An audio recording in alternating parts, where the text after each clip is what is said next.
What I'm trying to do is take something that is basically inanimate. It's not a person, it doesn't have character lines, it doesn't have crow's feet, it doesn't have tears and crazy hair. It's a beer. How do I make that something that has emotion? I look at beverage photography, I look at what people present to me and ask questions about, say, hey, what am I doing wrong? Well, you're forgetting the details. Beer is not just one object, it's a whole bunch of little components that need to be treated and brought into their best light. That's what we do as photographers. We put things in their best light. You're gonna see how to work with just a simple glass of beer and make that look heroic.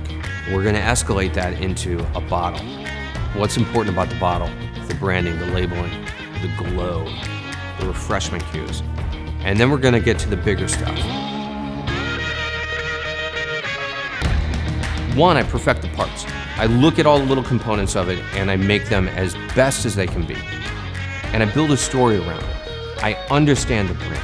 I bring my sensibilities of who I am as a photographer, who I am as an artist, and the things that influence me. I love to talk, to teach, to share, to let you know what I've had the opportunity to learn from so many great photographers before me, so many people who have shared their knowledge. So, I'm gonna give you a set of tools. Now go make yourself different. Set yourself apart. Create images that you feel are you.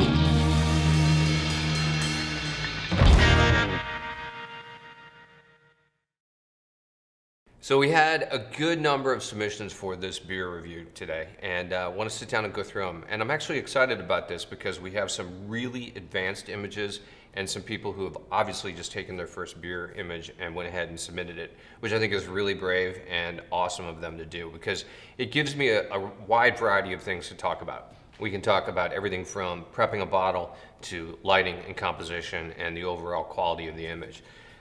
So why don't we go ahead and get started, and we're going to jump into this first image, which is done by Amy Schramm for Bush Signature Copper Lager. I want to blow this up a little bit more, but it's a pretty low-res image, so I'm going to shrink it back down a little bit just to see kind of the quality of it. Overall, I think that this is a nice image.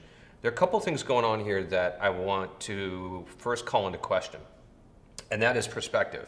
It's kind of an interesting camera perspective, and I'm wondering exactly when these bottles and when this bottle and can were shot, because the perspective feels slightly different to me. And one thing that is actually bothering me is the fact that this line from the Bush bottle comes straight across right into the top of the Bush name on the can. So there's that horizontal line that's just kind of throwing me off. I like the perspective of it, and what's kind of interesting is it feels like the Bush bottle was shot from kind of high on the label, kind of right centered on the mountain, where the Bush can feels like it was shot a little bit higher. So I'm kind of questioning that. She may have done this in one shot, and it's just the perspective is a little weird for me. Her styling overall is really solid. I like what she's got going on here in terms of the spritz and slush. The spritz and slush are good amounts. The slush is really kind of hanging on the edges, and it's not overly big. That's something that's really important. When that stuff gets too big, it becomes really globby. It's sitting on the shoulders pretty nicely. I wouldn't mind seeing a little bit more of it on the neck side. And up here and on this right side, I think it could have used just a hair more glycerin. Just eye dropped into those just to puff them up a little bit. I know when I'm working, sometimes that happens where they just start to lose a little bit of their water content, and they start to get white and dried out. So if you just take an eyedropper and just gently touch on those drops of, or those pieces of ice crystal, they'll puff back up and they'll get a little bit more clear. Amy's done something really interesting here with her choice to have the foam kind of coming out. Not a lot of people will do that, and not a lot of clients would let that happen. I actually really like that. I think it's very authentic. That does happen when you're, opening a beer. That is a very real thing. And I like that, particularly in this setting, because, it's a backyard setting, it's the outdoor barbecue, it's more relaxed, kind of approachable environment, and I just think that feels very real. Obviously, this background was shot separately, possibly as a Duratrans, but it may just be a print that's inserted, or a digital file inserted. The one thing I want to say about that is I want it to be a little bit softer. I feel like the people are just a little bit too in focus, and I want them out of focus a little bit more, because as a brand manager, because I'm putting myself in that shoe right now, I want to focus more on the actual product. I want that feel, that environment, that knowing it's a backyard barbecue, but I want it to dissipate just a little bit and make my product a little bit more hero. The only other thing I would say is that the umbrella on the upper right is a little bit on the hot side where the sun is hitting the top of it. I might want to bring that down, add a little bit of tone, or even add noise in there if you have to give it a little bit of tooth so it's not pulling the eye so much. Because what does wind up happening is my eye goes up there into that corner, which in many ways is natural because you've got the sun coming from up there, but I don't want it to get stuck. She has done a nice job of working the light so that it feels like it's in the exact same direction as what's going on in the background, and you get that nice kind of shadow happening on the graded tabletop, which is not the easiest thing, but overall it's a nice shot. Just a couple things I would tweak to make it a little bit more polished, like letting that background recede a little bit in terms of focus, and maybe getting just a little bit more glow on the inside, just pumping it up in the middle, because I like this glow down here, and this just feels like it could use a little bit more. That's it. Maybe this highlights a little bit much too, as I'm seeing it. But overall, nice job, Amy. Okay, who do we have here? This is Andre. All right, so this is an interesting image for me. It's super clean. I guess it's just a very, very clean, simple image. There are a few things that are going on. So clearly the camera is dead on, but it feels like a pretty wide lens, because as I look at the bottle, the right side here, as it moves to the left, is starting to warp up. It looks like that we're kind of getting on that wide angle lens. It's kind of warping up a little bit. At least it feels that way to me. I think that I kind of want to break this into two halves. If I look at the right half where you have the 6-pack, very nice, very clean. I've shot several images like this for clients, and I think that's kind of right on the money. The highlight on the right side is a little bit hot, and we're kind of losing it in those other bottles, which is natural. That's going to happen because you've got all these things stacked up. One thing you can do is pull the bottles, like you pull this one so that you get another capture with a little bit of that highlight coming in here. It gets a little funky. That's something that you'd have to play with in terms of how realistic do you want to make it. But in terms of just that right half, that's a really clean approach for what a client is going to want. Now let's go to the hero bottle. All right, so I think that there are a couple of good things happening and a couple of weak things happening on the bottle. Again, the highlight is a little bit rough. I want to see that maybe go around back just a little bit more and maybe elongate. Overall, it's not bad, but that to me feels like an outdoor highlight. It feels like, yeah, this would be on that outdoor patio setting, but we're clearly kind of in studio based on the background. Now, the surface he's chosen is kind of that picnicky table wood type surface, so that kind of fits outside, but the background is just kind of white. And the background is actually kind of losing interest for me, because we've got kind of a glow down here, and as we move up, it kind of goes into a pink. It goes into that color cast of a white foam core background that isn't really well lit. So that's a little bit distracting for me. I think that there needs to be a little bit more slush kind of built on the sides. If you look here, we're just getting a couple of nice pieces, but I want to see some round up on the shoulders, and the shoulders is where you get those ice chips to typically sit. They kind of rest there. But there's also none up above. The top of the bottle, the entire neck looks really dry, so there's an inconsistency there that is kind of throwing me off a bit. I think we could use just a little bit more of a glow coming from the inside. I don't think that the exposure is bad. You could probably take exactly what you have and just kind of pump it up a little bit, give it a little bit more contrast. Because you can see down the bottom, it's not glowing more, but it has a little bit more contrast. And you can see that contrast is happening on the spritz itself, which actually kind of helps. It gives it a little bit more shape. It's almost like the bottom of the bottle feels more voluminous than the actual top. And I think that's coming from a little bit of the flatness that's in there. So, Andre, I think if you were to actually push this exposure a little bit on the inside here, basically kind of bringing up that glow a little bit, but then adding in some blacks so that the blacks in the actual spritz droplets themselves get darker and deeper, I think that whole bottle would feel a lot more voluminous. Label light is pretty good. It feels a little bit bright to me. I think it could also be toned down just a little bit. Not sure how I feel about the the cap. I mean, it's clearly forced and it's set down there. That may be fine. I just know we tended not to do that much with clients in terms of putting a cap right there against the bottle leaning like that, or particularly with the crimp. When you crimp a bottle like that, that kind of moves away from the brand strategy. They would always have us put a actual flat hero, uncrimped bottle cap there. And we've done that kind of on the side and stuff. So I don't know, I don't know how I feel about it. It's not bad. I don't want to say don't do it. I just got to ponder that, actually. I'm going to let you guys make a decision on that, to be perfectly honest. We're going to move on to the next one. Okay, this is Mr. Barry McKenzie. Now, this is really interesting to me. I know Barry very well, and some of you might know Barry because he's obviously done a real estate tutorial. He's a real estate and interiors photographer, so I think it's a really interesting shot that he took here with a beer shot, and good for him for doing it. Nice stuff happening. There's really good contrast. I like the set. It's a very clean, simple set, and he's pushing the light pretty hard. Highlights are bright and kind of amped up, but they're not blowing out. That's key. And there's good contrast overall. So in breaking down the actual can, I think the can is very, very well done. This is a tricky one because it's an all-white can. He could easily lose detail and not be able to read any of the spritz. Barry's done a really good job of maintaining it. And he's also done a good job of listening to my tutorial because he's building that spritz kind of on those edges, which is where you really see it. It gives it that definition. And even though that spritz isn't spread out, or I'm sorry, slush. Let me restate that. He's done a nice job of building the slush on the sides. Even though it's not spread out through the whole thing, you feel like this can kind of has that quality of being cold and icy everywhere because he's built it up on the edges.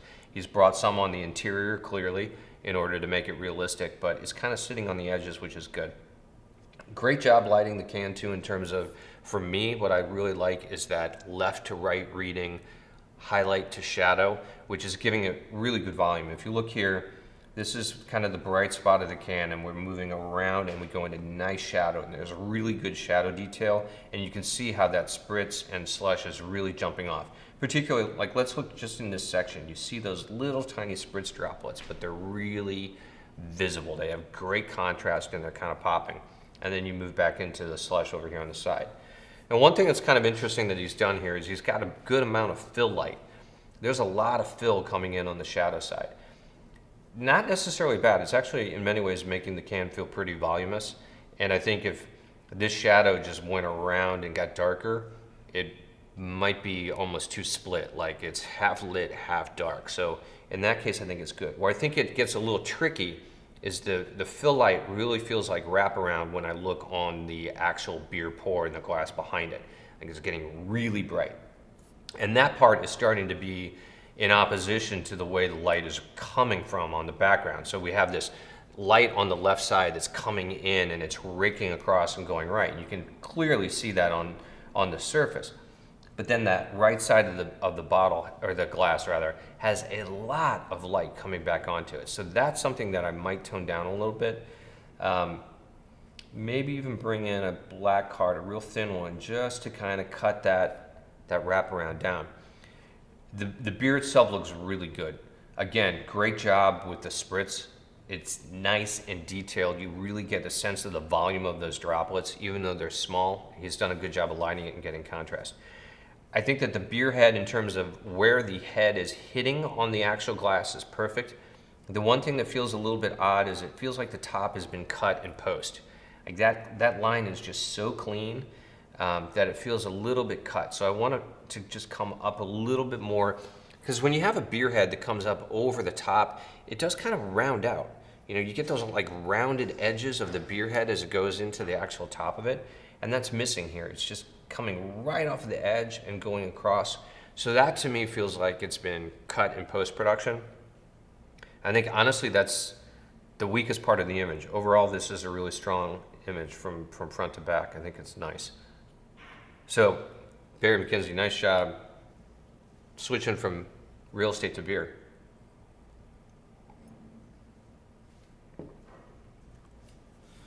Okay. This one I know a good amount about, and this is Brian. Brian and I talked about this image when he was in the stages of pulling it off. This is a pretty complex image, and I think Brian's done a really good job executing what the client needed. First thing you'll notice about this is it's busy. There's a lot going on in this entire image. You've got cans going in multiple directions and splashes happening absolutely everywhere. I think where this is really successful is actually in composition. Because remember, we talk a lot about how the eye is led through a composition, where it goes, and you can see the way it's built. There's a really good circle that basically happens as we're moving our eye through this. Like, we go up to the corners, but then we're moved over by the actual pour into this can. And this can, by the nature of the way it's coming in, is going down, and it's leading us down into all this other stuff. And then we come down to the bottom, we go back up, and this, in many ways, these three cans are kind of a hero, but there's also this good triangle between the three, and they're connected through these splashes. I think that's pretty successful, given how much he needed to get into this shot. Frankly, I think I would have tried to steer the client into making this a little bit more simplistic because there is so much going on. I know that this is what the client really wanted to achieve, but there's a lot of good stuff happening there in terms of composition and the way he's used that frame. Brian really spent time looking at all the corners of his frame in order to set up all these different cans, get them to work in there, get them lit, and then work on post-production. It does feel a little bit almost flat in that the lighting overall is kind of bright, but I don't know, with having cans going in this many directions, if you could have reasonably gotten these things to have more volume and more shape without them being in opposition, because you've got cans going in so many different directions. If you have light wrapping around on one side, it's going to be kind of odd in the other one. So I think this kind of needed a little bit of an overall kind of white light approach almost. It's kind of interesting that they didn't want any spritz on this at all, though. And maybe that was a decision that was made because there's so much going on in terms of the splashing. But I feel that maybe in some ways this could have used that kind of that cold refreshment cue of just tiny spritz. I don't know.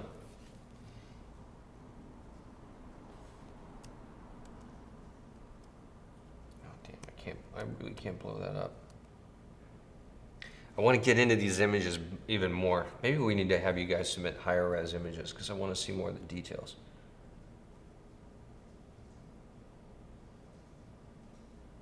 All right, overall, I think that this is a very difficult image. I think Brian did a really good job in pulling it off because there's a lot going on there. One thing I really want is this can to be more forward.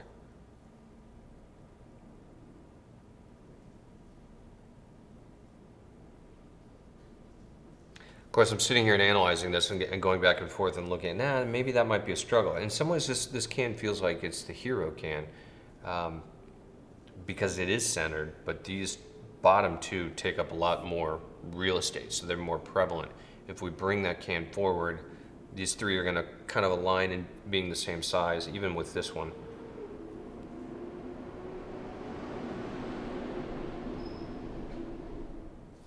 I paused for that truck. Is this one going anywhere? What do you mean? Am I making sense on this one? Yeah. All right. I think you should move off of it. Yeah. This is a really tricky shot. I'd actually kind of like to try this shot myself. I want to know what my approach would be to it. I think I would definitely have tried to talk the client into reducing the amount of droplets that are happening and maybe have more of the actual kind of splashes going on in order to tie these together. Incredibly difficult shot, and I think it's admirable the way he pulled it off. All right, this is a pretty nice shot. So this is Brian Rogers. Brian's a commercial shooter, and he actually has a few tutorials out himself. He clearly knows what he's doing. This is a really beautiful shot. It's going to be hard to kind of knock this one in terms of saying, here's what should have been done.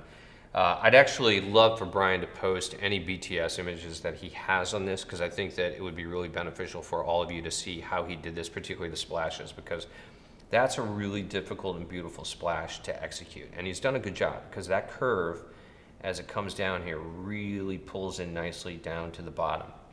And it ties in with this, you know, splash that's kind of falling from the top and going around behind the bottle. It's pretty nice. So in looking at it, I think that overall this is a very solid image. I wish that the spritz was just a little bit larger. Like if you look here, you kind of see definition of the spritz, but it's pretty tiny, and we totally lose it in here. Not that we have to have it in the shadow area. I don't think that it's super important, but I'd love to see a little bit more of it. It's kind of nice the way it's sitting here, and it just feels a little bit larger to me in there. I know it's probably relatively the same size because spritz tends to be that way, but I think I would have just liked to see those droplets a little bit larger. His quality of light's really nice. He's got great edge light that's coming in and giving us true definition, and that's going all the way up to the top and bleeding into the cap. The glow is great. We've got glow coming up in the neck right under the cap, which I actually like.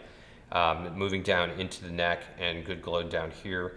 It maybe just is the image that was submitted. It feels like it's banding just ever so slightly. More than likely that's the image that was submitted and not going to be happening in the high res. One thing that my eye is questioning is this spot right here. So Brian's I think he's made a choice to have the bottle kind of cast a line across this splash as it's moving up. And I feel like the glow in the bottle down there isn't that intense. Like it's not happening that much. So it's not like it's going to be backlit completely and then we go into shadow. In some ways I'd actually like to see this have a nicer gradient going up and not see a line there, because to me at this point it's really more about that splash and the way it moves. And I think it would tie in better with the highlights that are on the edges of the splash. So I think I would eliminate the way this line is and have a nice gradient going in here. Because also this is really kind of pretty too, the way these parts are moving. The colors that are in that splash is really pretty.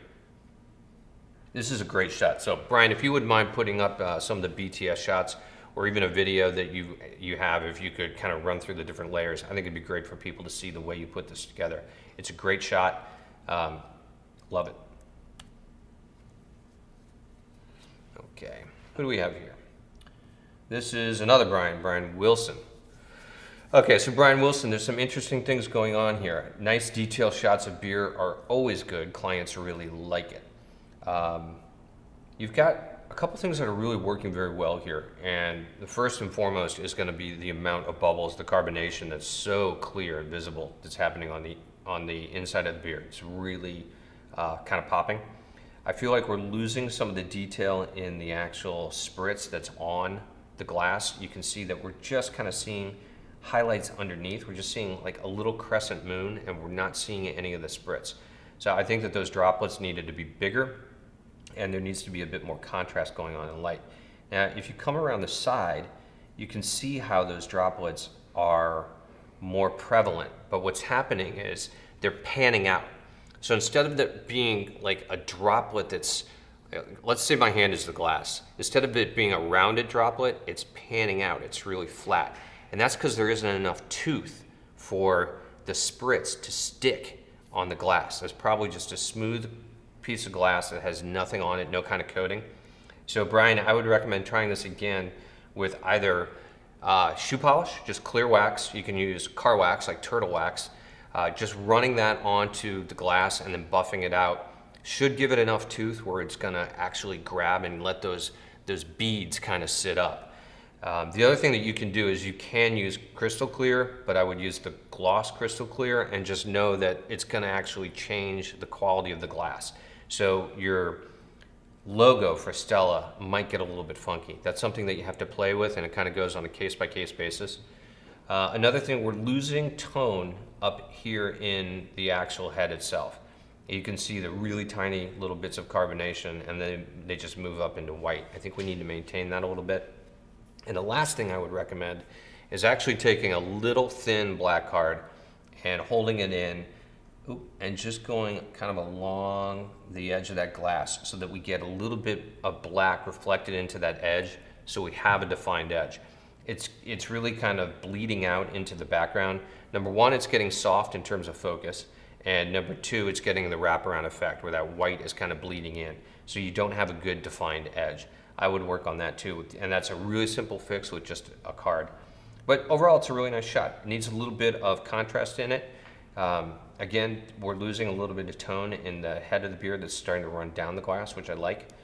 And then the last thing I would recommend, Brian, is actually either moving the highlight or making it thinner, because if you look at the highlight that's happening here going up, it goes right into the actual drip of beer head that you have coming down, and it's almost like a continuation. So I think it needs to kind of move or thin out so that the beer head feels really separated from it, and you get a little bit more definition down in the bottom of that drip where it's coming down. So I actually give you a few things to work on that one. All right, so we have Carlos. So Carlos, this is an interesting shot. You've almost done the opposite of what most people do, and that is almost the entire glass and bottle are in highlight, and the edges are dark. So let's look at how he's built this, because if you go to the edge, it's actually kind of dark, right? It's in not in shadow, but it's out of the highlight on this edge going all the way down. Then you have this clear white line, and it's highlight. And it's kind of highlight all the way around, connecting to another light source, which is in highlight, and then the edge is dark. It's almost the exact opposite of what I'm used to seeing. It's kind of interesting. So there are a couple things. When you have that much highlight on the bottle, you kind of see the imperfections of the bottle, and the bottle itself doesn't look like it's got appetite appeal. It doesn't look like it has refreshment quality to it. So I think that needs to be reversed. I'm actually curious to see what this would look like if Carlos had fully dressed this bottle. And by dressing, I mean putting on spritz and slush, right? So that it looks wet, it looks like it was pulled out of a cooler. I think that would greatly change this lighting schematic and probably make it fit. Fit in a very positive way, where he wouldn't have to do much to kind of futz with it. The beer itself is really interesting. That's got a ton of carbonation. It's early in the pour, and clearly, you know, all that carbonation has to rise to the top, right? It's all got to kind of keep moving up until it forms the head, which we're just starting to see. We're just starting to see that, we're just starting to see the head forming right here, and it's just starting to crest up here. So it's kind of an interesting time to capture the beer when there's so much motion on that. Again, I want to put on my kind of brand manager's hat and think, is that exactly how I want to present my beer? Because that's not the moment that I want people to drink my beer, right? I want it to be when it appears to be the most refreshing, where they're going to be like, oh, that's awesome. Right now, if they drink that, they're heading to a burp fest, right? They're going to get so much carbonation all in their mouth at once. It's going to be kind of nuts. So, Carlos, again, I think that this is an interesting shot. Compositionally, I like it. I've always liked this kind of low angle where you see the edge of a table kind of looking up. Background's just getting a hair hot. Not too much, though. It's not bad. Compositionally, it's really kind of interesting. But I want to see what happens if you change this up, do the same shot, and actually dress the bottle and let the carbonation kind of rise so we see more liquid inside the glass. Because it's an interesting approach, the way you have approached this beer. It's very atypical for me, which is why I kind of want to ask you to redo it and send it to me. I want to see what it would look like in those environments. But it's a pretty cool shot. The other thing is, in post, I would go in and just kind of clean out some of these little things down at the bottom. They just get to be a little bit distracting on the actual beer itself. It doesn't give me anything beneficial. And then there's something going on here in the glass that kind of feels murky with a little bit of yellow light right behind it. I would want to clean that out too. And now again, Carlos, if you properly dress this bottle, if you spray it with crystal clear and then put on the spritz and slush, most of that stuff's going to go away and you wouldn't even have to clean it up. So let's give that a try. Okay, this is Charlie Bard, I believe. Yes, it is, Charlie. I like this shot.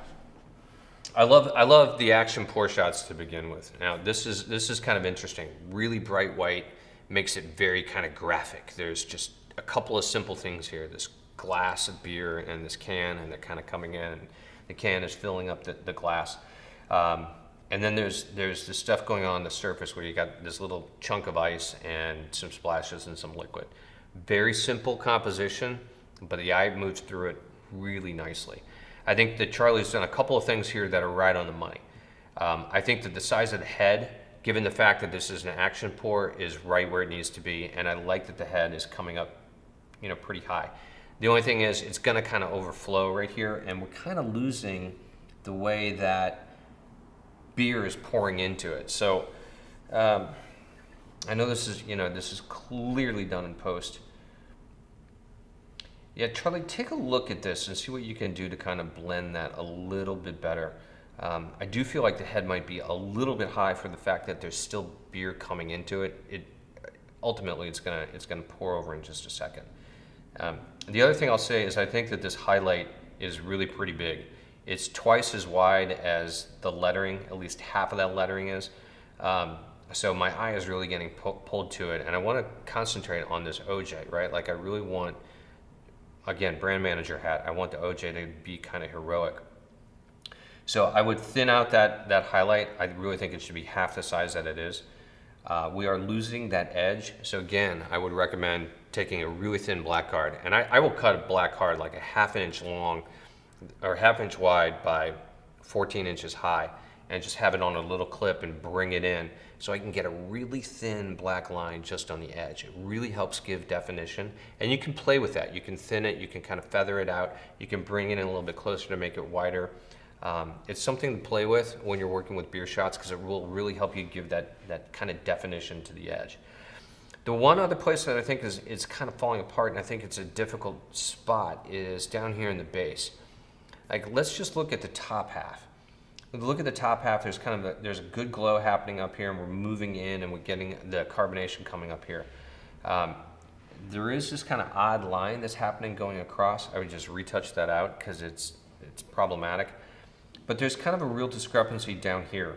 We have this almost ellipse, this like, kind of squashed football shape here of just kind of a pure yellow, and then there's this kind of muddier yellow down here that feel disconnected to me. So I don't feel like the bottom part of the beer is flowing and moving up into the top part. I feel like that there needs to be some connection, either in color correction or having some of that carbonation that's happening up here moving up from the bottom to connect those two, because they feel very disparate to me right now. I think the can is really nice. Overall light, the quality of the light on that is good. Again, we're losing that edge down here. If you look on this edge of that can and the edge up here, I think if Charlie puts in a card, just a little one, he's going to be able to get a nice edge. It's going to be clean, and it's not going to feel like that light from the back is wrapping around and washing it out.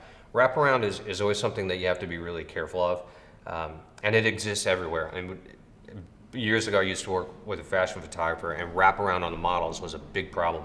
You have to be very clear when you're lighting a white background to find that balance between white and wraparound, because wraparound on product, wraparound on people, it can kind of make the image feel out of focus, and it kind of messes with the eye. So that's something to be conscious of. Okay, who do we have here? Cory.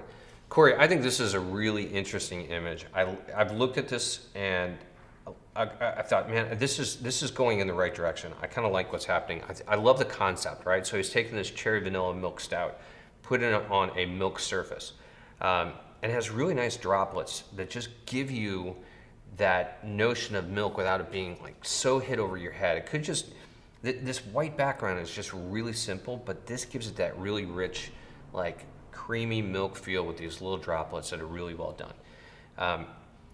I like this, but there are some things that I want to change.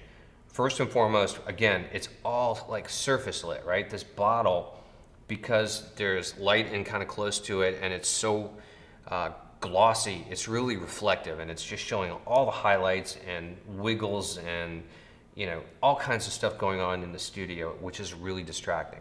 So I, again, would love to see this bottle prepped. I'd love to see it sprayed with a matte crystal clear in order to knock down a lot of that stuff.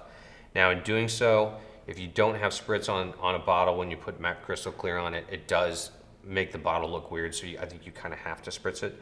And I think that this is something that could be kind of lightly spritzed and not really take away from the actual composition and the fact that this isn't milk. That, first and foremost, is something that I think needs to be worked on, because there's so much reflecting that's going on in that glass, and there's not enough kind of in the label in terms of quality of light that it's just kind of, the label feels flat and the glass feels busy. And I want to bring those two things into unison. I want the bottle, the glass itself, not to feel so busy and feel a little bit more appetite appealing. And I want the label to have a little bit more volume so it feels kind of rounded out. The glass, the choice of glass is interesting because this is in a snifter, which stouts generally are in kind of your typical pint glass. And the reason I say this is interesting, and I think he might want to take a look at changing it, is because of the base. When you look down here, the base is sitting in the milk, and it's making the base look really small, right? Because the milk is coming on top of it, it's hiding at least half of the base, so it's just kind of this weird shape down here. And at first I thought, oh man, he should just clean that out. But then it would also look kind of weird because it's this really rounded glass that's kind of floating above this thing of milk. So I think in some ways we might want to switch the glass out and do more of the typical pint glass with this particular beer. The other thing I think that needs to happen is that the head needs to be a little bit taller. It's just below the rim, and I want to see it actually crest. Even though we're up above it, I do want to see it crest because that's the way clients are going to want it. They're going to want that head to be really rich. Great detail, however, in here. You see all of the bubbles. There's good contrast. It's not blown out. It's nice. Again, we're getting a lot of reflective stuff that's happening in the glass here, and we're getting a good amount of wraparound. So I would also recommend using a polarizer. This in particular might be a great shot where you would do the glass in a couple different captures and polarize down each side in order to get those highlights to kind of go away or minimize. You don't want to totally make them go away, but minimizing them would really help. But again, these droplets are really cool. Overall, I think that this is a really interesting composition. Going down the right road, I want to see it executed again because it's definitely got legs. Okay, so now we've got a Stella shot by Dan Young. So let's take a look at this. This is a good, clean, simple shot that a client like Stella is gonna want, right? Just, you know, kind of a glass, a beer, kind of dead on, slightly heroic, nicely presented. So there are a couple of choices here that I'm not sure why have been made. One is the fact that the bottle has absolutely no dressing on it whatsoever. It's not spritzed, it's not slushed, yet it's next to a poured glass. Those two things kind of run in opposition. Even though so let's take the argument, well, the cap isn't off, the seal isn't even broken. Okay, right. However, these things are usually done kind of in unison where you have a pour, it's assumed it's going to be cold, so the bottle is actually going to be dressed as well. I think it could use it. I think it could, again, use the crystal clear on the bottle because it's going to help smooth out a lot of these transitions from the neck. Like as we come down to the neck and it gets these really dark bands right here, it's going to help smooth that out in the back, which means you're also going to have better detail coming out in the emboss. And I just think overall this could use a little bit of the spritz and slush to kind of give us that quality. Now it does feel like these were shot really separately too, because that we have this white glow that's kind of happening in the background, and it goes into a gradient all the way up at the top with this deep yellow. Yet in the neck of this glass, there's none of that yellow happening at all. It's really white. So that feels a little disconnected to me. I think having a little bit of that yellow kind of wash into there would not be a bad thing because it would help just tie these two things together. Quality of light overall is pretty nice. Again, he's followed my golden rule that I like to say of left reading, left to right reading, where the highlight is nicely hitting here on the left side of the label and it's rounding around to the end of the brand name as it goes around to the edge and gives you that volume. I think that's the right way to go. I think that the head is actually a little low. Most of the time clients don't like to bisect their logo if they can avoid it. This is something where you might want to bring that head up just above the logo because there's still a good amount of glass where it's going to be filled with head, and you got to have it crest up a little bit. I think he may have been wanting to kind of highlight that gold rim that's on the inside because it's painted gold on the inside of that glass and not the outside. So that may have been the decision. I think that still would have been pretty visible, but I think it'd be good to have that beer kind of crest up. Most brand managers really want to see that happen. Good, clean, simple image. well presented, but I think we need to add the refreshment cues and get that head to change just a little bit. Okay. So this is Dave, and Dave, I am going to absolutely applaud you for submitting this. I know you have not done beer work before, so I'm gonna go through this and talk about what's working, what's not working, and why it's not working, because this is a great example of the start point, right? So what Dave has done here is tried to pick up on some of what we do with the beer, and he's made sure that he's got good highlights on the edges so that it's got the ability to kind of jump off of the background. He's trying to get the light coming in, again, left to right reading, so it's moving around and give us that shape and volume. However, what's happening is a couple of things. Number one, the bottle is not prepared at all. It's just a straight bottle that he has gone ahead and spritzed. And I'm gonna assume that this is only water and no glycerin. And there's a couple of reasons why I'm gonna assume that. And Dave, feel free to send me a note if I'm wrong. But the label is completely sucked up all the water and is just soaked. If you look at it, you can see places where it's white and it's not quite soaked, and then these places where it's gray and it's just taken everything inside of it. And none of that spritz is really sitting up. It's all kind of panned out. If you look at the glass, like here, it's just kind of flattening out and it doesn't have any real shape to it. Then we start to get up here and there are some droplets that are sticking. Right, they're getting a little bit of volume, but again, I think that this is water, and that's just kind of the luck of the draw. And then you look up at the actual label on the neck, you can't even tell what's going on. You cannot read the text on there at all. You just see droplets, and they're big. So again, I think that the bottle hasn't been prepped. It's soaking everything up. For some reason, that neck label is a little bit different, and it's actually allowing the water to bead up. Whereas on the bottom label, it's not doing it nearly as much, and on the glass, it's just not sticking. So Dave, a couple of things. I think you've actually got some quality of light in here. Like if I look at the glow that's going on towards the bottom and inside the bottle, honestly, I think that's gonna be nice if the bottle's prepped. Because remember, crystal clear, every time you put it on, it actually gives you a bit of a frosting. It's like adding diffusion to the actual glass. And I want you guys to think about that for a second. Crystal clear is like adding diffusion to glass. So naturally, that's helping your light give a better, smoother gradient, right? So it's a nice thing to do because it helps your light, but it gives you the quality that you need for something to stick to the bottle. Otherwise, it's gonna sheet off and kind of do this stuff. So Dave, I think you're on the right path. Go back, redo this shot, same exact lighting, because I want you also to see what's going to happen when you coat that bottle with crystal clear. And one other thing I will suggest, I can't remember if I did this in my tutorial or not. There are times where I wanted that gradient to be stronger, where I wanted that diffusion to be more intense. So I would crystal clear gloss on the front of the bottle. The reason I'm doing that is because I want the glass to feel like it's actually glassy, right? I want it to feel shiny. On the back side, the back half of it, I would spray a strip of matte.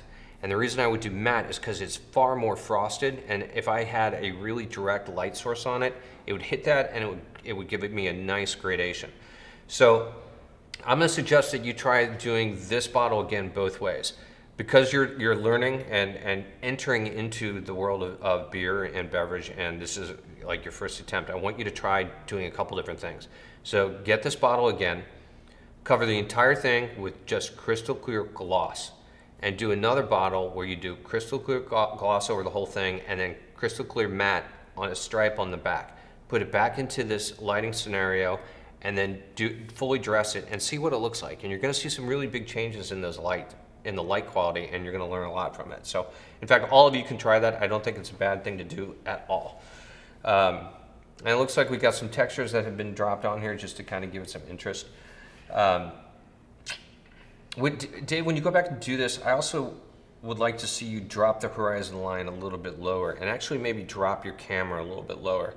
It does feel like the camera perspective right now is coming straight at the apple, on kind of at the top of the label. and I want to see you bring this down just a little bit lower to make that bottle a little bit more heroic.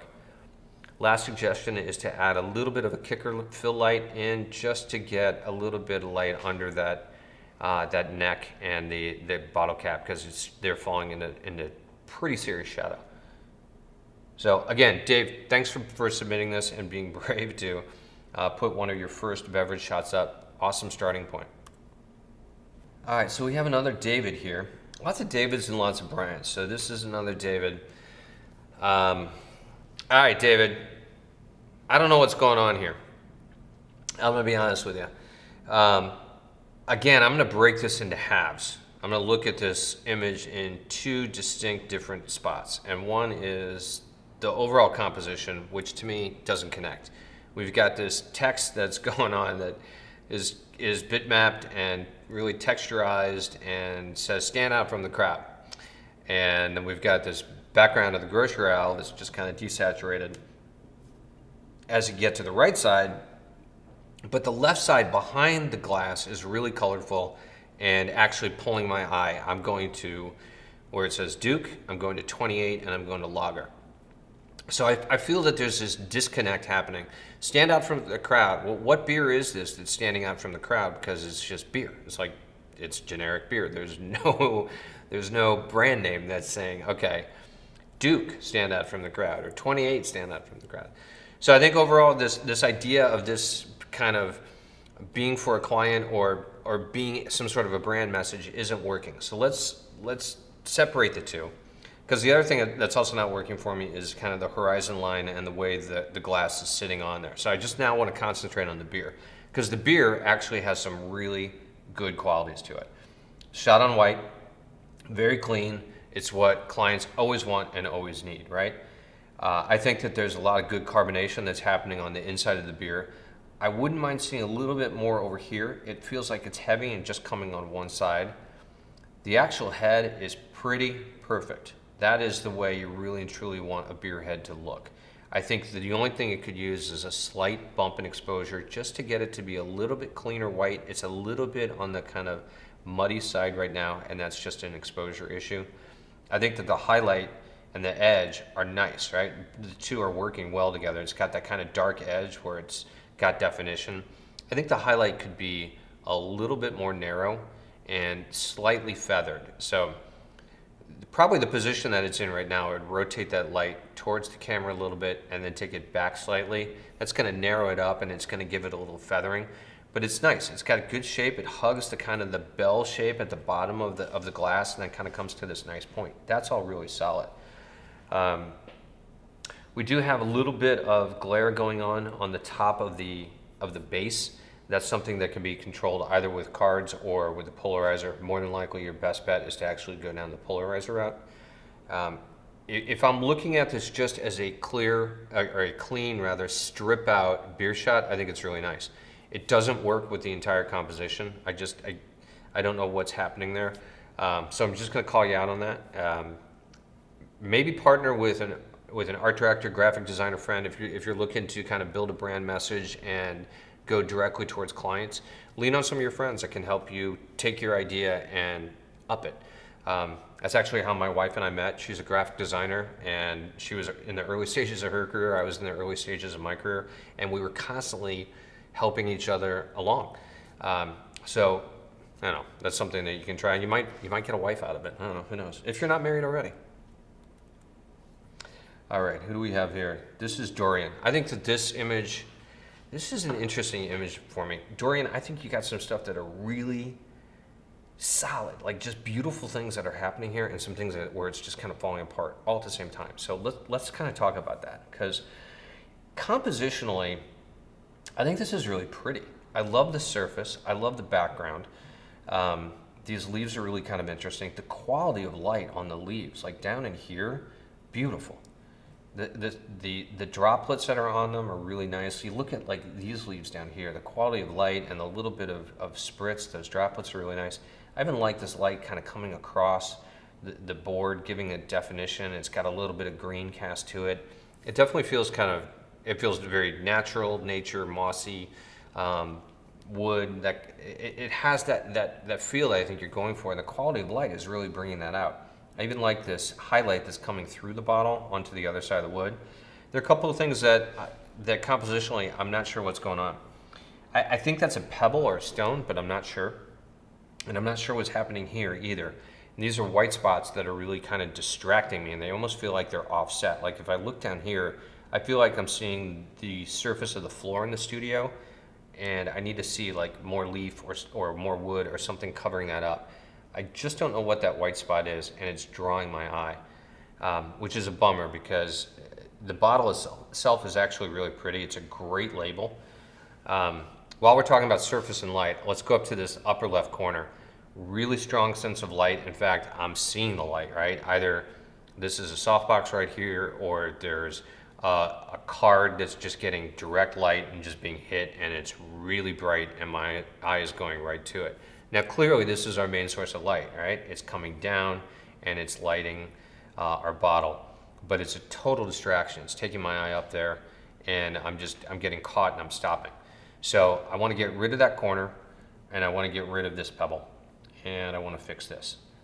That's all for the surface in the background. One other thing, there's just a little tiny leaf like point that's coming in here that again isn't working. I'd retouch that out. While we're talking leaf points, I'm going to see a tangent, and that's this right here.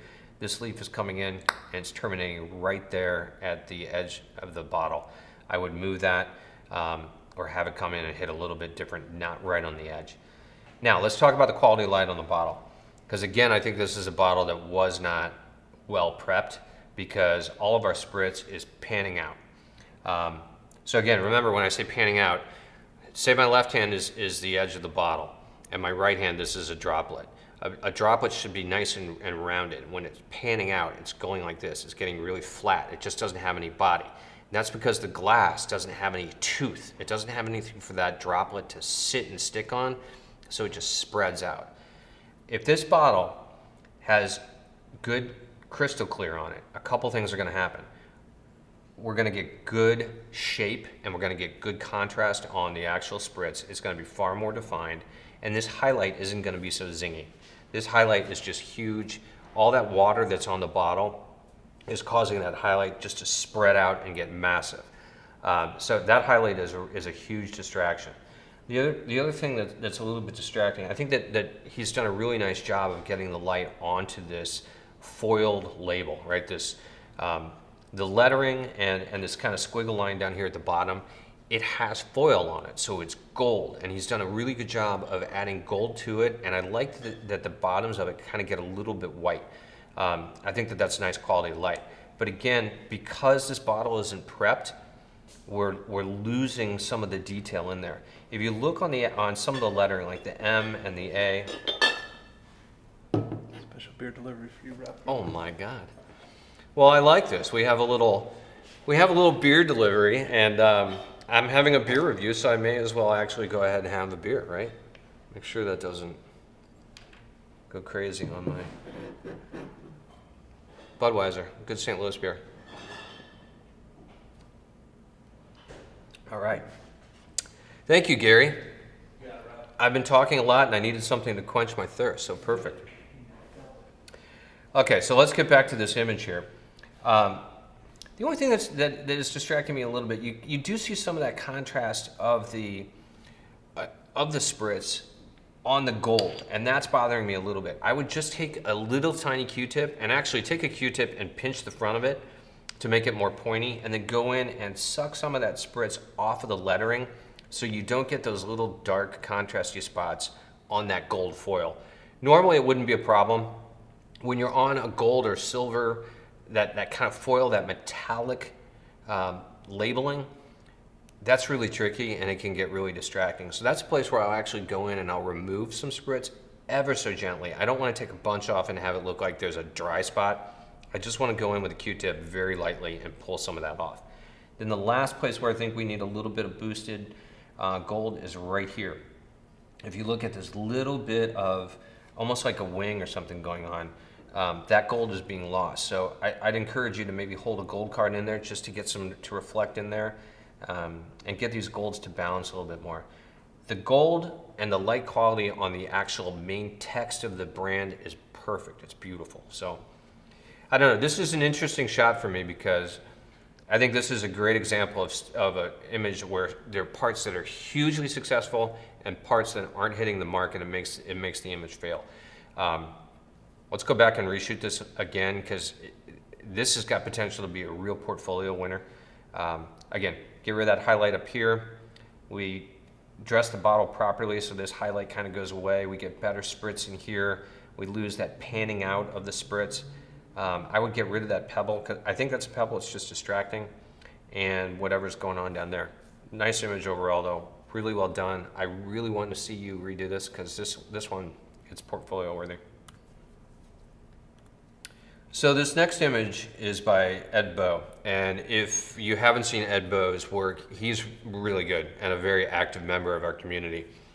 This is an example of a kind of a high-end image that I want to point out some things that are very successful. There are a couple of things here I think that he should have tweaked, but overall this is a really beautiful image. First and foremost, let's spend some time talking about composition. I think Ed has done something very smart in that he's brought the camera nice and low. He's not warped out the can and the glass, the beer pour. He's kept them very true to their shape, but made them very heroic by bringing that camera a little bit lower. So he's really kind of below the 1/3 line. If you were to divide that can into 1/3, he's slightly below that bottom 1/3 line. Has a nice horizon right here as the surface, the front of the surface, and we're looking up. Now, there's a very good glow that is subtle, but it's connecting into that surface in the front, into that horizon in the front, and they just really bleed together well, and it makes it feel to me like there's almost like this cradle that the beer is sitting in. Clearly there's a white line that's giving it, you know, a horizon that's perfectly smooth and perfectly flat and dividing the two, but they feel really connected to me. Like I said, it's kind of creating this almost cradle where the beer is sitting, and it goes up into really nice kind of dark corners that are, again, pushing your eye back into the top. So let's look at the glass, and we're just going to go there first. Very simple beer pour. It's just Sapporo Black, so you're not going to have any glow whatsoever, and it was smart for him not to kind of mess with that in any way. He's only using surface light. He's got a very nice highlighted edge, and this is a case where I would tell you not to put a black card in there to make that edge go dark. This is a perfect example of using light at the very edge, but it's not soft. It doesn't feel like it's out of focus. It's not giving you that wraparound. He's done a very good job of using correct exposure and a nice tack sharp image to have that line, that white line on the edge, be very defined. If you're gonna have a white line on an edge like that, it has to be defined. It has to be sharp and it has to be well exposed. If it's hot and if it's out of focus, it's gonna feel blurry, it's gonna feel wraparound, it's gonna feel wrong. So this is a great example of the right time to use a white line edge. Beer pour is actually really good. The head is at the right spot. It's cresting above the glass nicely. There's also good contrast between the actual rim and the beer head itself going above it. You can actually kind of see that rolled edge on the glass. I think that's a really good detail that you want to incorporate in there. And interestingly, I think that detail kind of mimics what's also going on in the can. This is a really unusual can, very difficult can, because it's got so many facets. This can is actually incredibly strong because it has all those facets going around, but it makes it very difficult to photograph. And I think he's done a nice job giving that quality of light. We've got a good pool of light coming here on the left side, and then it's wrapping around. The star, I feel like, the quality of that star is really nice. I just want to actually isolate it and give it like a third of a stop boost, just that star. I love what's going on in there in terms of the contrast on the spritz, and I love the shape of the can. Again, we got that highlight and it's wrapping around. You see as it goes across these facets, it just starts to get darker and darker, and it's got good volume, and then boom, we go back into a highlight on that right side. So again, he's done a great job of maintaining that edge where it's really clean, exposure's right on the money, he's not losing any detail, and it's not out of focus. So the only couple of things that I want to call into question actually come into dressing it. There's a good ice chunk up here. There's one at the very top which is going a little too white. It needs a little bit of the glycerin or liquid dropped into it in order to puff it back up and look like this one where it's, you know, it's rich and full and it's clear, it's not going white. There's another droplet here and then like one over here, and then the rest is all just kind of spritz. So to me, it feels like there's not enough of that, of the ice chips to really make sense. Either they should all go away or there need to be more. And I think for me, I would actually make them go away and only have this have spritz on it. I think this is the type of beer that you don't want overly cold. It should be cold, but it's, you know, it's a stout. So it's not going to be super, super cold. So in that case, I think I would actually make the choice to get rid of the ice chips, the slush, and I would just go with the spritz. And there are a couple of spots. It looks like there's one spot right here where it's completely run down.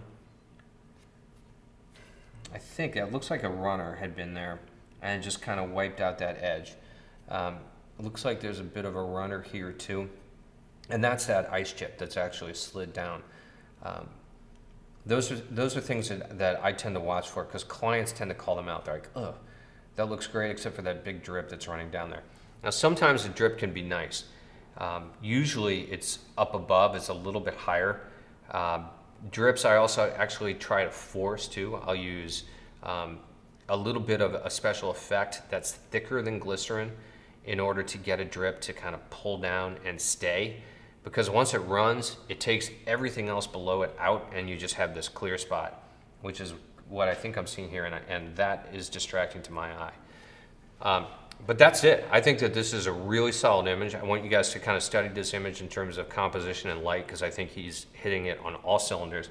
To me, the only issues come into dressing the bottle a little bit, or the can rather, a little bit differently. It's a great shot. Compositionally, it's right on the money. All right, let's go to Evelyn and we'll talk about this beer pour. So, all right, there are a couple things that are working well here and a couple things that aren't working for me. So let's start by talking about the fact that this is just a simple, clean shot. Clean shot on white. All clients want this. We can shoot these all day. Clients can never get enough of it because they're going to use it in so many different ways. So it's a good, clean, simple shot. I think that the background is actually in balance here, meaning it's white, it's not blowing out, it's not causing any wraparound, it's not giving us any trouble when it comes to the exposure on the actual glass itself. Reflection is great. That's something clients are going to want to see, and it's very well done. A couple of areas that I think need to be improved. First and foremost is the quality of light that's going on the inside of the glass. It's really flat, and we're losing shape, we're losing interest. I think this is something where a card needs to be put in at an angle and we need to get some light hitting it so we can get a bit of a gradient and a bit of a glow. And I feel like we also need a little bit of that carbonation kind of moving up into the body of it a little bit more, going up towards the head. So let's talk about the head. Right here, we have got this line going straight across, and you guys know me, I'm a stickler for tangents, right? And we've got some tangents here that drive me crazy. The bottom of this line, the line where the head meets the actual liquid, is hitting right on the logo, right on that shield, right on the top of the H, right on the top of the D. Totally pulling my eye and bisecting that logo in a way that shouldn't happen. This should just come up ever so slightly to be above that text, and this is going to work much better. I think the head is actually really nice from that point above. We're losing a little bit of detail up in this top. That's something where you want to just drop in a little bit of a netting or a little bit of a card to knock down the exposure, or do a second capture or export this a little bit darker and kind of bleed those two together, because we're just losing the detail up there. The detail in the front of it's right on the money. That's where I would want to see it. It's bright, it's white, it's clean the way it should be, but there's still detail in there. It's not blowing out. Last thing is we've got this little bit of a run right here where something dripped, and it's not a run where the actual beer has crested and gone down. It looks like just a little bit of beer got spilled on the exterior and it's running down.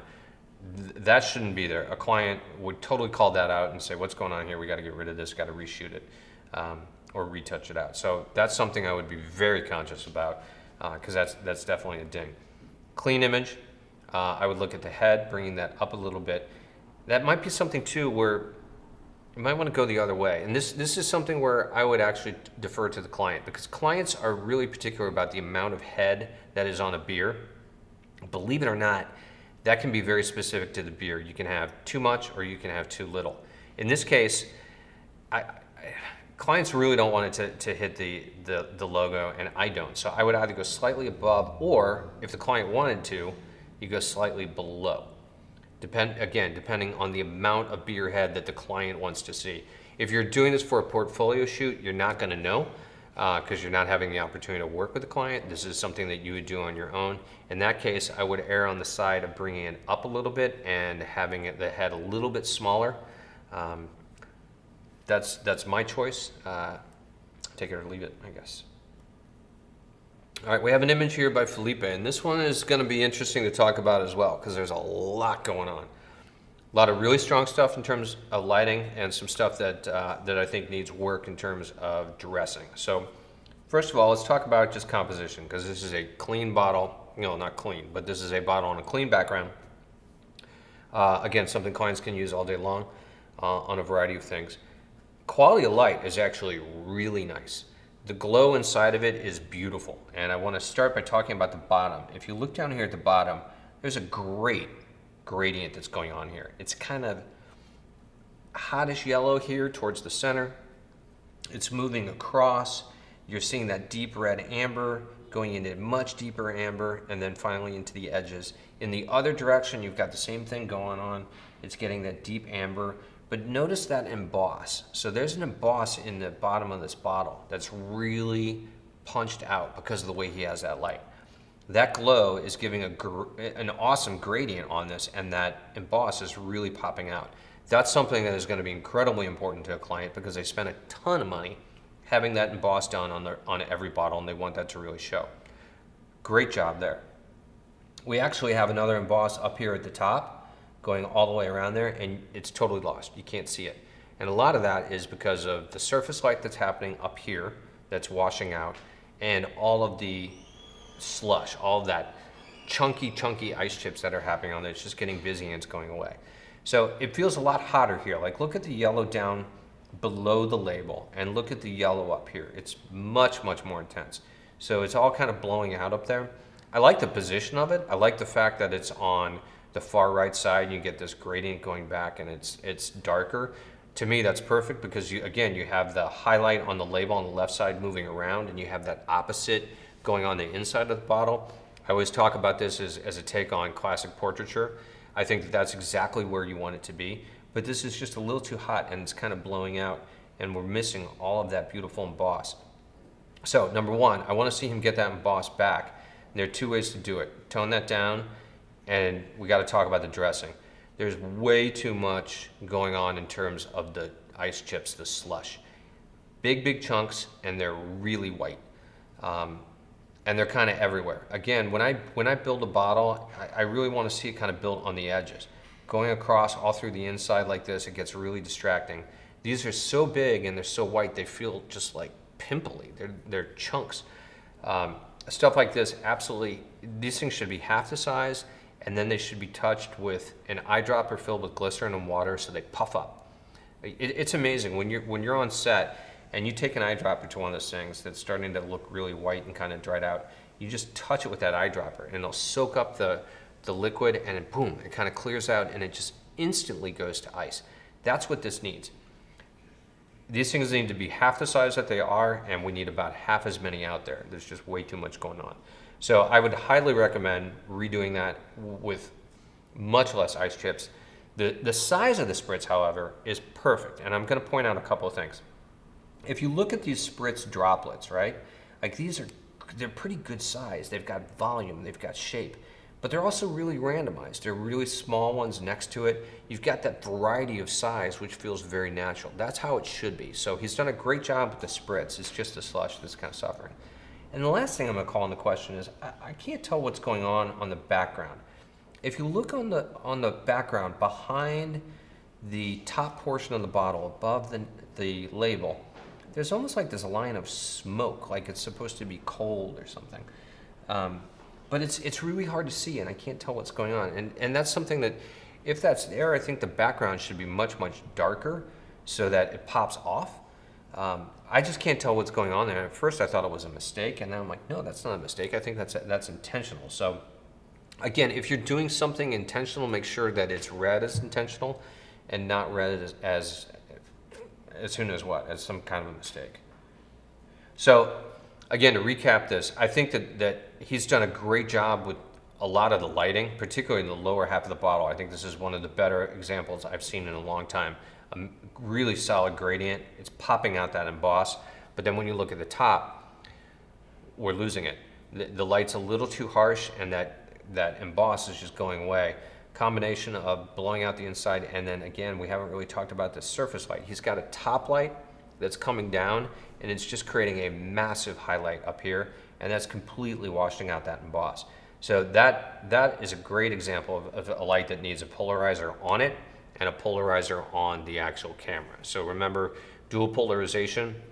If you've got a polarizer on a light and a polarizer on the camera, you set the polarizer on the camera for the scene, and then you can adjust the polarizer on the light so that highlight goes away.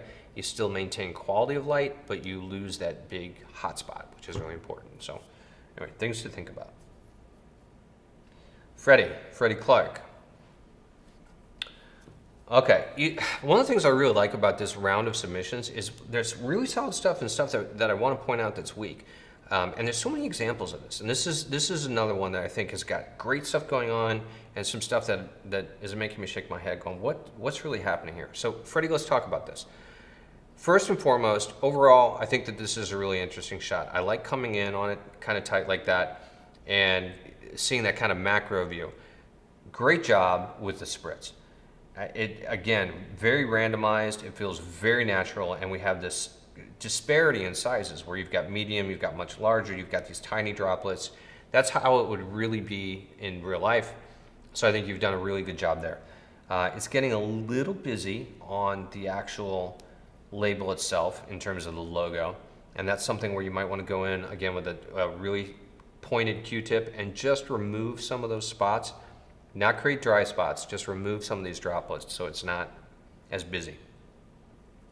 I am kind of losing the edge of the bottle, or the edge of the glass, just a little bit, because this is on black and that edge is dark. It's a little bit hard to see. So I think there needs to be a little bit more light on that edge to give it a little bit of definition and allow it to pop off of the background. I'm going to go to the opposite edge. I think this edge is beautiful. This far right edge, great quality light. The spritz is almost all in shadow. It's giving us that real kind of rounded feeling. It's really pretty. What I'm not sure about is what's going on with this band, this stripe. There's this really dark area that's bisecting the entire vertical portion of the glass, right? So just over the center part to the edge, it's just really dark. And I don't know why, and I bring this up because my eye doesn't know how to read it. It feels very stripy, and you got this beautiful glow going on here, right? There's this beautiful gradient. It's kind of this nice yellow moving into a beautiful amber, then boom, there's a line where it's really dark. It moves into total blackness where there's no detail, even in the spritz on top. And then we go back to this edge that's got a lot of detail and is really nice, and the eye goes to it. I don't know what's happening there, and I don't know why. So I want to call that into question, and I want to see what would happen if if that gradient was allowed to continue, and then it came over here and it meets where this highlight hits. I think overall the head is pretty beautiful. I think it could be a little bit deeper, meaning it could come down the glass just a little bit more, not have quite as much liquid because this feels a little bit thin. But look at the top of the head above the rim. So again, you can see there's good detail in here. You see that rolled edge of the glass, which I like seeing. I think it's important because it helps give it definition.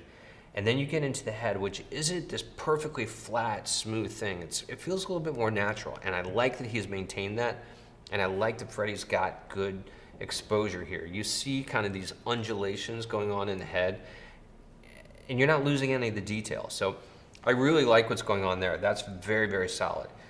Just this big stripe in here I can't quite figure out, and I think we've got a little too much going on back in this logo area. Now, I want to point out one more thing about this logo area that's kind of interesting. When you look here, I'm going to go below the logo area. You see a lot of good size, kind of randomized droplets, big, small, medium. But here, for some reason, it feels like it's all really tiny.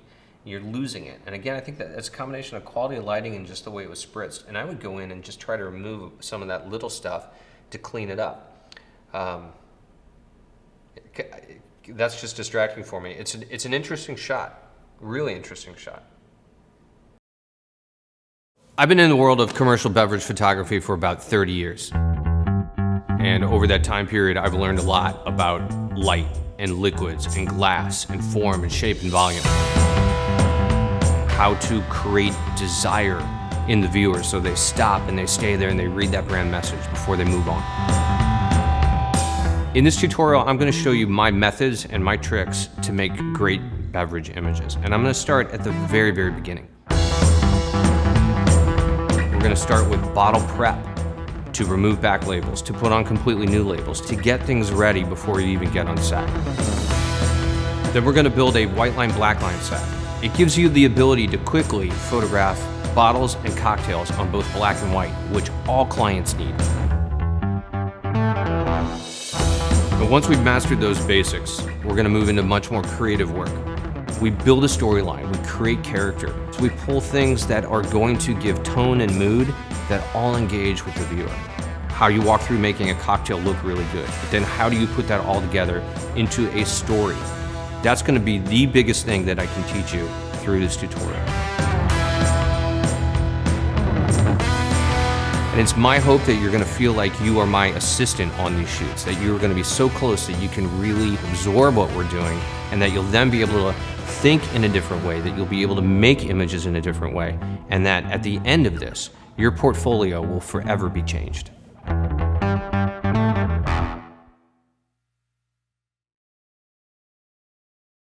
Okay, so moving on to George. This is George Mitchell, and he actually does a variety of stuff, but he's been to my workshop, so we can talk about the things that George learned.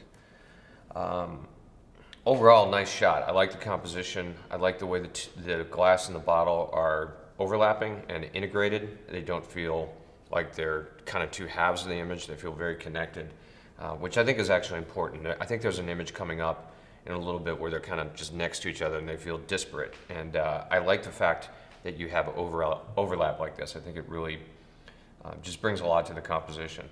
So a couple things that I'm noticing. There seems to be a bit of a discrepancy in the way the top of the bottle is dressed from right about here, kind of at this angle, up to how it's done down below. And I say that because look at the amount of condensation here. The droplets, which have a really nice variance in size. You've got small ones, you've got big ones, and the slush is actually really well done. But then you drop down into areas like this, and it's totally dry. There's almost no spritz whatsoever. We're getting a little bit of spritz on the label. It's almost a little bit more consistent. And then we get down here, and there's almost none again. Just really tiny kind of fine mist. So I think that's something that's a missed opportunity there, to have that really kind of cohesive dressing of the bottle from top to bottom, where this would kind of carry all the way down. The light on the label is actually really good. I think George has done a nice job of doing that left to right reading. He's also done a good job of making sure that none of the foils, all that silver foil that's in the edge of the label, as well as the gold foil that's here in the middle, he's got that stuff lit up well. It's not dying. But you can see that there's shape to that label as it moves around to the right edge, and it gets a little bit darker in terms of exposure. So something that wasn't done here that I often do with my bottles, when I figure out my camera perspective and when I drop a little low like this, I will go ahead and I will cut the label off of the back side of the bottle, because right here, this little dark stripe is actually this neck label wrapping around on the back side, and we're seeing underneath it through the glass into the back side of that label. I think that just creates a dark spot that's totally unappealing, and it's really hard to retouch when you have all that condensation and some of those ice chips on top of it. So it's best just to take a bit of a X-Acto knife, kind of slice that off. Make sure you don't cut too far, because you don't want to wrap around and then suddenly expose the glass bottle here. Hit it with a little bit crystal clear, and then you can actually slush and dress that, and it's just going to be a nice glow all the way up to the bottom of the label, which will really help. So let's take a look at the beer pour, which is nice. Great condensation or great carbonation release in the center of the beer. I like the way it's kind of gentle at the bottom and it just moves up to the top and it becomes far more active with the carbonation. We are seeing, we are seeing under the head a little bit, and that's another example where you can actually do a little bit of post-production work to kind of smooth things out. That underside of the head just goes dark and it creates that kind of dark line again. So one thing you can do is overfill it a little bit, do a capture up to there, and then when you do the actual beer head itself, you can use all of that and bring it down to a clean section of beer below so you don't have this band. So you just fill it up a little too much, do that capture, get the carbonation that you want, and then drop the beer head on top of it. I will say this is a pretty perfect beer head. When it comes to exposure and height, I think both of these are right on the money. You see all the detail, nothing's blowing out, but it feels really clean and white. And George has done an excellent job of maintaining the balance between the background and the actual head of beer. It's not blowing out, it's not being lost, but it's not going gray either, which you don't want. Only thing I would suggest is right here, there's almost like a little corner. I would just grab this area up here and maybe liquefy it, maybe pull this section up just a hair, and these kind of corners down a little bit to round it out, just to smooth it. Super easy, no big deal, but it would help make it a little bit nicer. The only other thing I'm going to mention in this is I feel like down at the bottom, we're kind of losing it. If you see what's going on in the interior of the bottle, it's got a good glow and it's really quite bright down there. That's not happening in the glass immediately next to it, which is odd. So you've got this kind of dark area. I think this bottom, particularly the base below, needs to be a little bit brighter and cleaned up. And the other thing is, at least on this monitor, on this particular JPEG, it looks like the beer is getting a pretty green color cast down there. It's a lot more amber yellowed out up here, but as we move down, it's really picking up green, which I don't think we really want, because the bottle's really green, but the beer itself is not, and I think it loses some of its appetite appeal. So I would just give a little color correction there to pull some of that green out and make that a little bit more yellow. Okay, we've got Gaza. All right, so this is an interesting shot. I immediately like what's going on in terms of the quality of light. The edge lights and the light on the label are really solid. Got a nice brighter spot here on the left. Again, rotating around, giving it some shape and volume, going over to the right side. Good job of maintaining all of the golds up here towards the top of the can. You can clearly read everything, which from a brand point of view is going to be really important. And also this illustration that's in the back part of the can, going all the way down to the bottom, is very readable, which I think a brand manager would really appreciate. The beer pour is pretty nice. I love the clean white edge that's giving a definition on the side. It gets a little funky down here, it just becomes kind of a really tiny line. I would just retouch that out and clean it up. And I think the beer head should be just a bit higher. It's pretty even right now with the top of the glass, and I think it needs to come up a little bit. I just kind of feel like we're losing that a hair. What I will say, it feels really tight to me. I mean, it's cropped in tight intentionally, but for some reason, that with the background and the actual surface of coffee, it makes it feel crammed for me. So I kind of want to suggest a different background, maybe even a different surface. The coffee kind of honestly feels, the coffee beans rather feel expected. That's kind of almost like what should be done. So I'd like to see something that shouldn't be done, kind of take it in a new direction. I'd love to see a different surface down here, and I want to see a bit of a different background, at least something that's got a little bit more interest, and maybe a more rich gradient, because it starts to get a little bit dark up here, but it's still kind of in the same realm. That's the thing I would kind of nitpick about it, is it feels tight to me, and I think that's compositionally because of the background and the surface, and I'd like to see those change. All right, this red stripe, this is a funky one, and this is Johan. There's some stuff about this I can't quite figure out visually, honestly. So let's just walk our way through it. Unfortunately, it's a really small JPEG. I want to blow it up to look at a couple of areas in greater detail. So the first thing I'm noticing is the way it's dressed. There is not a lot of defined condensation on here. There's some big bubbles kind of here, and they're all kind of lined up almost in a row. A couple other droplets up here, but there's just this real fine mist overall, which I think is kind of tough for appetite appeal. It doesn't show off enough, and it doesn't make it feel cold enough. It just has this almost speckled kind of texture to it. And then I don't think we're getting much in terms of highlight on the actual slush itself. It's really kind of flat, and it looks flat on the bottle, like it's been pressed in. It's not picking up any of the qualities of the light, which I think it should. It should be, because there's some really strong edge lights coming on here, but those guys are just not picking it up. Really not picking it up anywhere. Even if you look here, down towards the bottom, there's a good-sized chunk of ice.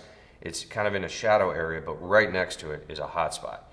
And that should be giving some bleed into that thing and making it light up, but it's not. So something funky is going on here too, because if you look at this, it almost feels like this label is curving around, terminating first, like this is the edge of the bottle, and then there's a new edge of the bottle added on next to it. At least that's how my eye is reading it. I feel like that bottle, the label is curving around and it's terminating with the bottle, but then there's additional glass on the side. I feel that way. It's a little funky. So a couple other things I'm looking at. This run up here is really distracting. Again, when I do runs, they're really controlled. I use a much thicker substance in order to create that droplet. It's called drop effect, and you can drag it and it'll stay there. This just has that spot where it's run off and it's left a clean mark. Same thing down here. There's just kind of this clean skid almost where everything has disappeared, and it creates this really bright spot. I think those are really distracting to the eye. If a droplet's going to run, it's going to move down. It's actually going to leave some of it in its trail, and then it's going to have kind of that little bit of a bulb at the end of the droplet. So those are feeling weird for me.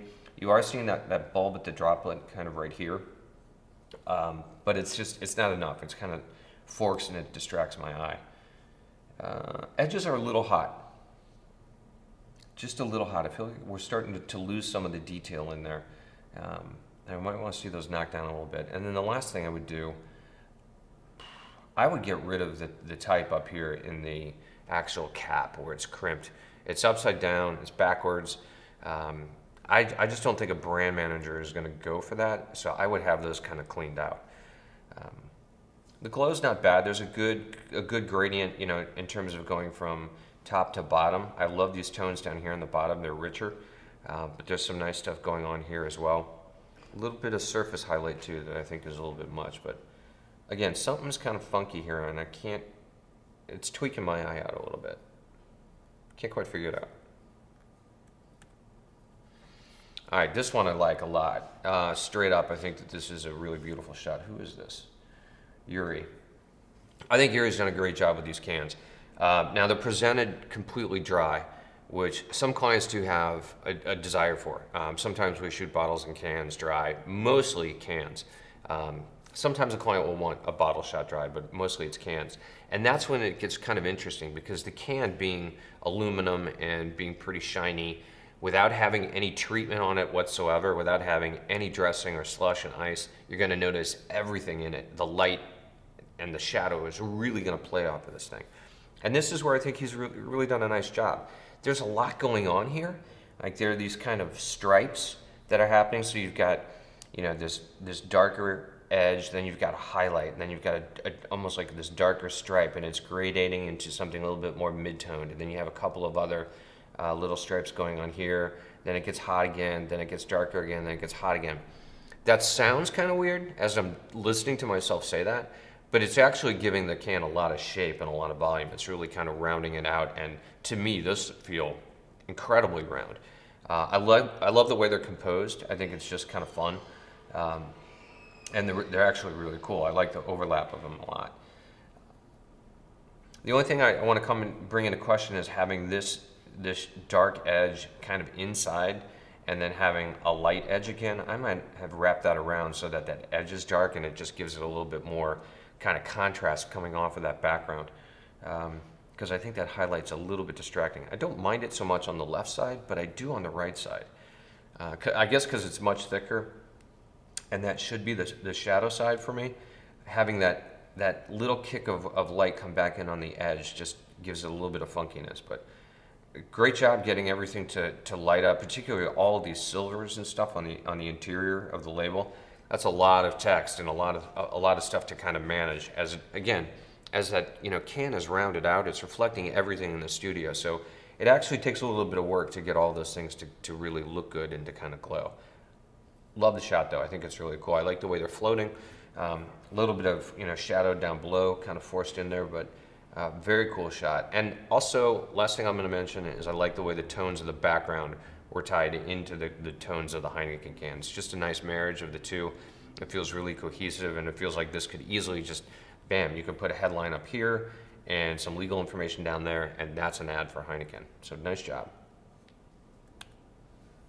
Okay, this is Keith. All right, so a couple of images ago, I was talking about George's shot where I liked the overlap. And I'm going to bring that up again because right now, I know that this was intentionally done compositionally to be kind of 1, 2, 3 in this kind of slight angle moving backwards. But I really feel like this could use some overlap because they're feeling a little bit disconnected to me. Compositionally, I just feel like they're a little disconnected, and I want somehow to unify these more than just kind of the line that's being created as it moves back. And the other thing I think is throwing me off a little bit about that visually is you have bottle, glass, bottle. So that line horizontally moving backwards to the right is kind of interrupted by the completely different shape in the middle, which just is catching my eye a little bit. So first things first, we're going to talk about the actual beer pour in the middle, which is very nicely done. Camera angle is slightly low, and you would probably be seeing a little bit of the underside of that head, which would create that dark spot. He's done a good job of going ahead and shooting more and fixing that area in post. Good amount of condensation that's going on in there. Maybe a little less would be good, but this is not bad. I think that there's a bit of condensation that's happening on the surface of the bottle, or the surface of the glass rather, but it's not quite enough. I feel like it either needs to be cleaner or you really need to hit it with more of the steamer, that steam effect, to really get it to condensate and have that kind of cold beer pour look.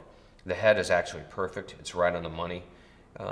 Maybe losing a hair of detail up there, but it's actually working pretty well. And despite the fact that the glow is coming up and kind of meeting here, there's enough separation where that head really does pop off the background and it's not mixing in there.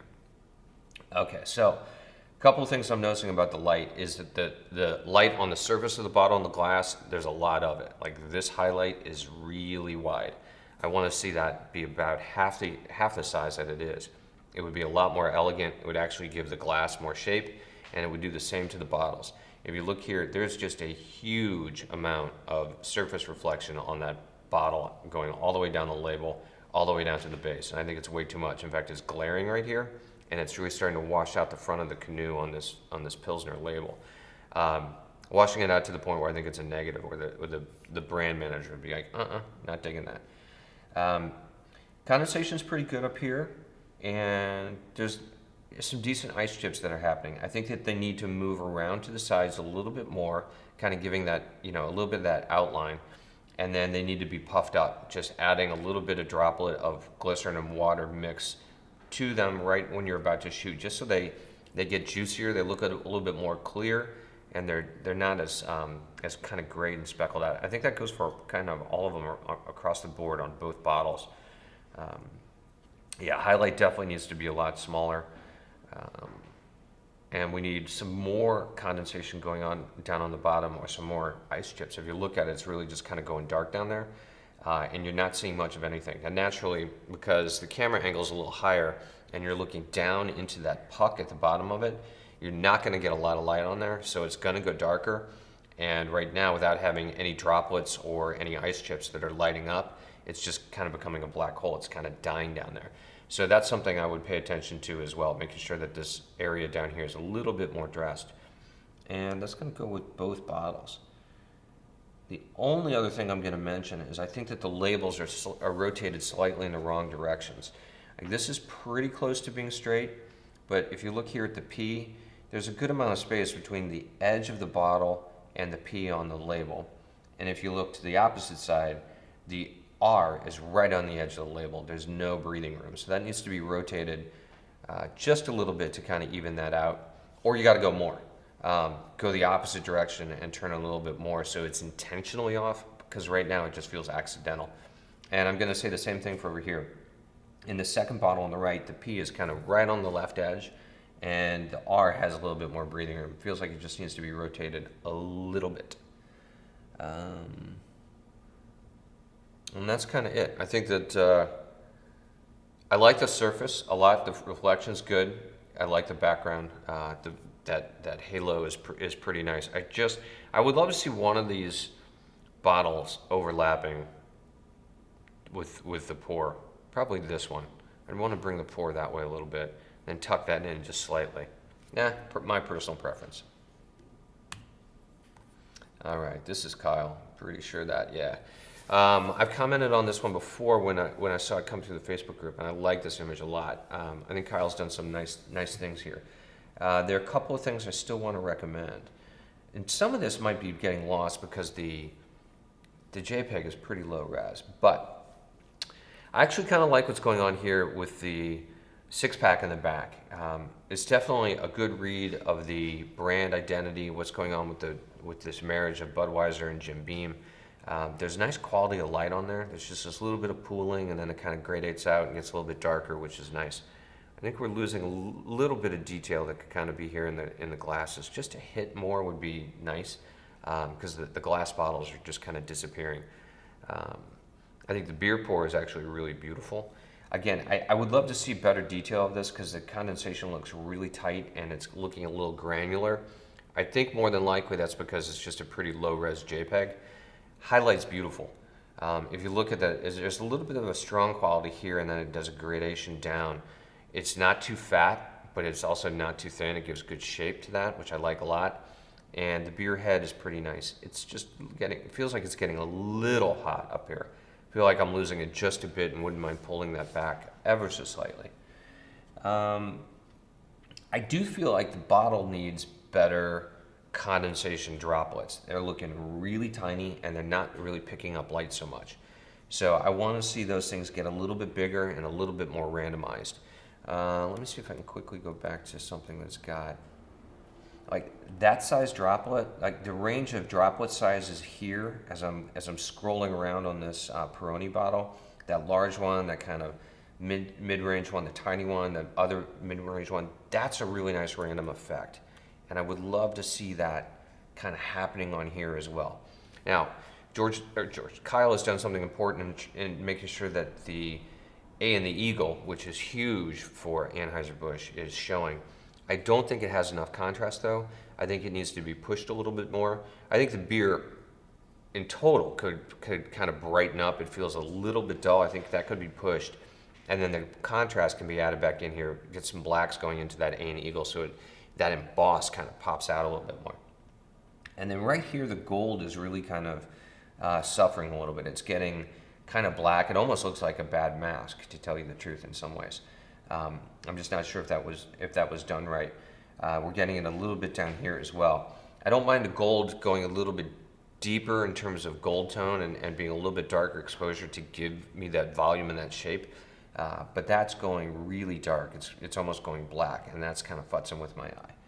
I'm getting a little bit of yellow cast over here, which I know is a yellow light intended to be there, but it's kind of mudding up the gold there. So I may have carted that off if I was shooting this, just to get that to be a little bit cleaner. Because you look on the other side, you can see how much more gold and bronze that foil stamp is on that left side. But over here, that yellow light is really kind of mudding it, and we're kind of losing the quality of it. That's something I think is important to the brand, which is why I bring that up.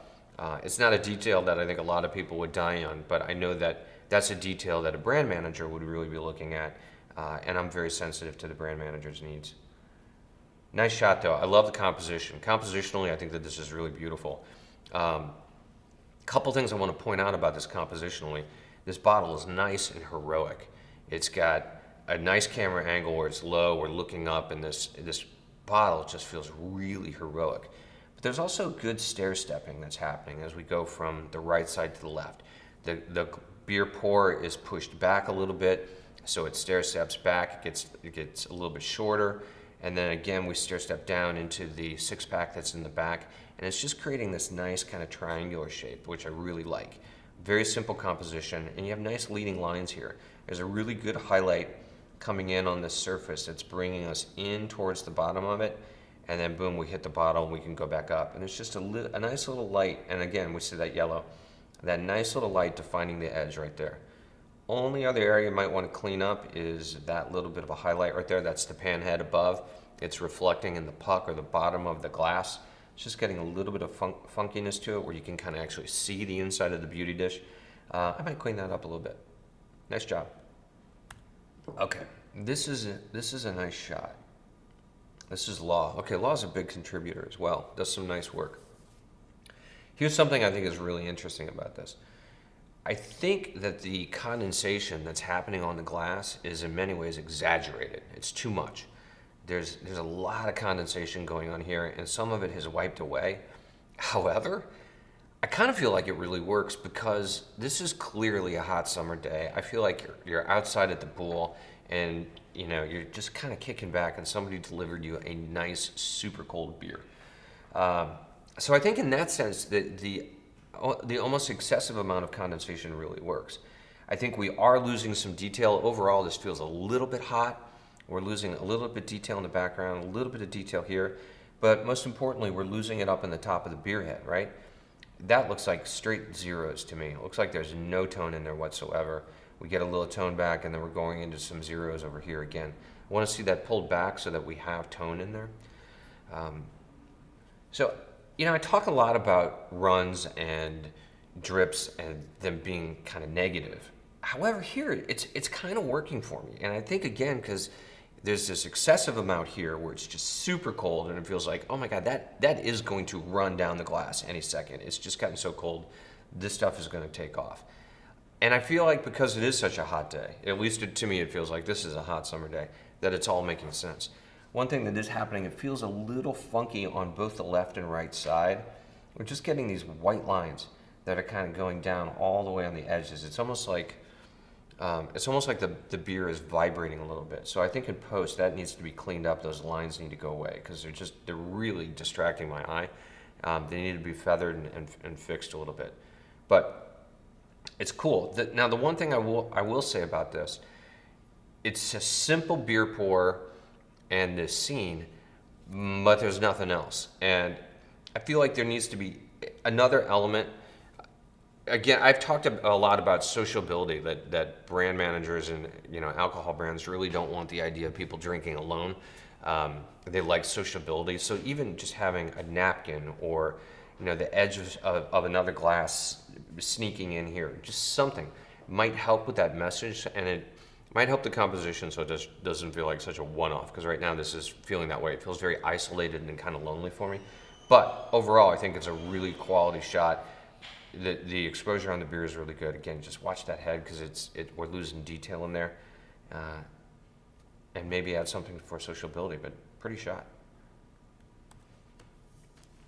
Okay, so this is another one where I think that Lynn has submitted an image where she's pretty early on in her working with beer, which gives me an opportunity to really talk about a few things. So there's several things that I'm seeing in here. One, starting with a very clean, simple bottle in white, right? All of our beer clients want this, so this is a great thing to have. I feel like the bottle is missing the good prep work that starts in the beginning, where you get a very good solid few layers of the actual crystal clear on there. Because look at what's happening in here in the middle. We're getting that panning out again. So I'm going to go back to my little hand illustration where, my left hand is the bottle. That's the surface of the bottle. My right hand is going to act as a droplet. When the bottle is well sprayed and it's well prepped, it has tooth. And that can stick to it now. That droplet's got something to hold on to and it can bead up.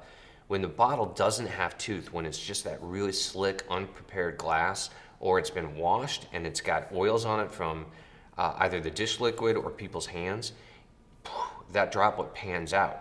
It's got nothing to really hold on to, so it just gets really flat, and that doesn't give appetite appeal. If you look at these areas here, it's just kind of really getting flat, and it doesn't have those good round droplets. Now down below, they're kind of getting there, but again, I think that this bottle isn't treated, so she's just not getting that real good mix of those droplets that are clinging on and giving that real appetite appeal. I think she's kind of getting lucky down here with the shape getting to be a little bit more round, but again, we're kind of missing it. And the other thing is, it seems to really only be happening in the center. I do like seeing condensation. I do like seeing ice chips on the edges as well, because that's a real opportunity for the bottle to have more definition. It just makes the bottle feel a lot colder and even more voluminous. That's something to really pay attention to. And then again, you kind of want to keep the label not so heavy in terms of having condensation on the actual label, because you don't want to distract. I'm not suggesting that this one does here. I think it's got a good amount of condensation, but we're missing those droplets. It's a tough one here because they're not really showing up on the white. That's why some larger ones would really help on the white. If you look at the red behind Stella Artois, there's a good amount of condensation that's showing up. It's got that contrast. On the white, we're really kind of missing it. You can just see a couple little droplets there, but I feel like we need some bigger ones. I also feel like we're losing the golds here. They're just not as vibrant as I believe the Stella label is, at least in my mind. I feel that this is a pretty brassy gold, but it's gold nonetheless, and I feel like we're losing some of that color tone. And then I want to point something out that's going on up in the neck that I'm seeing. Now, in the neck, we can see more of the droplets. They're a little bit bigger. There's that tone that's happening behind here with these stripes. It's giving a little bit more contrast, so it can jump off a little bit. But there are a couple of things that I see. One, this label is on crooked, and I feel like you just need to slightly rotate it a little bit in post-production. This is clearly just a manufactured label. This is straight off of the shelf. But the other thing that's happening is up here at the top, you can see where it's been handled, that the seal is kind of broken, because at the top of that glass is rigid. It's got, it has the ribs at the top, and that label has been pushed in and crimped and kind of lost. So that is something that would not fly with a client. They would definitely want to see that fixed, either really and truly happening on set, or you would have to go in post-production, which would be unfun given all those lines, but that would have to be fixed up. That's something to really pay attention to. And the last area that I'm going to call out is the area right here at the shoulder. One of the things I'm seeing here is this pooling of highlight right here that is mixing with that kind of flattened out spritz, and it's just kind of becoming a highlighted mess, which means we're really losing that emboss of the horn.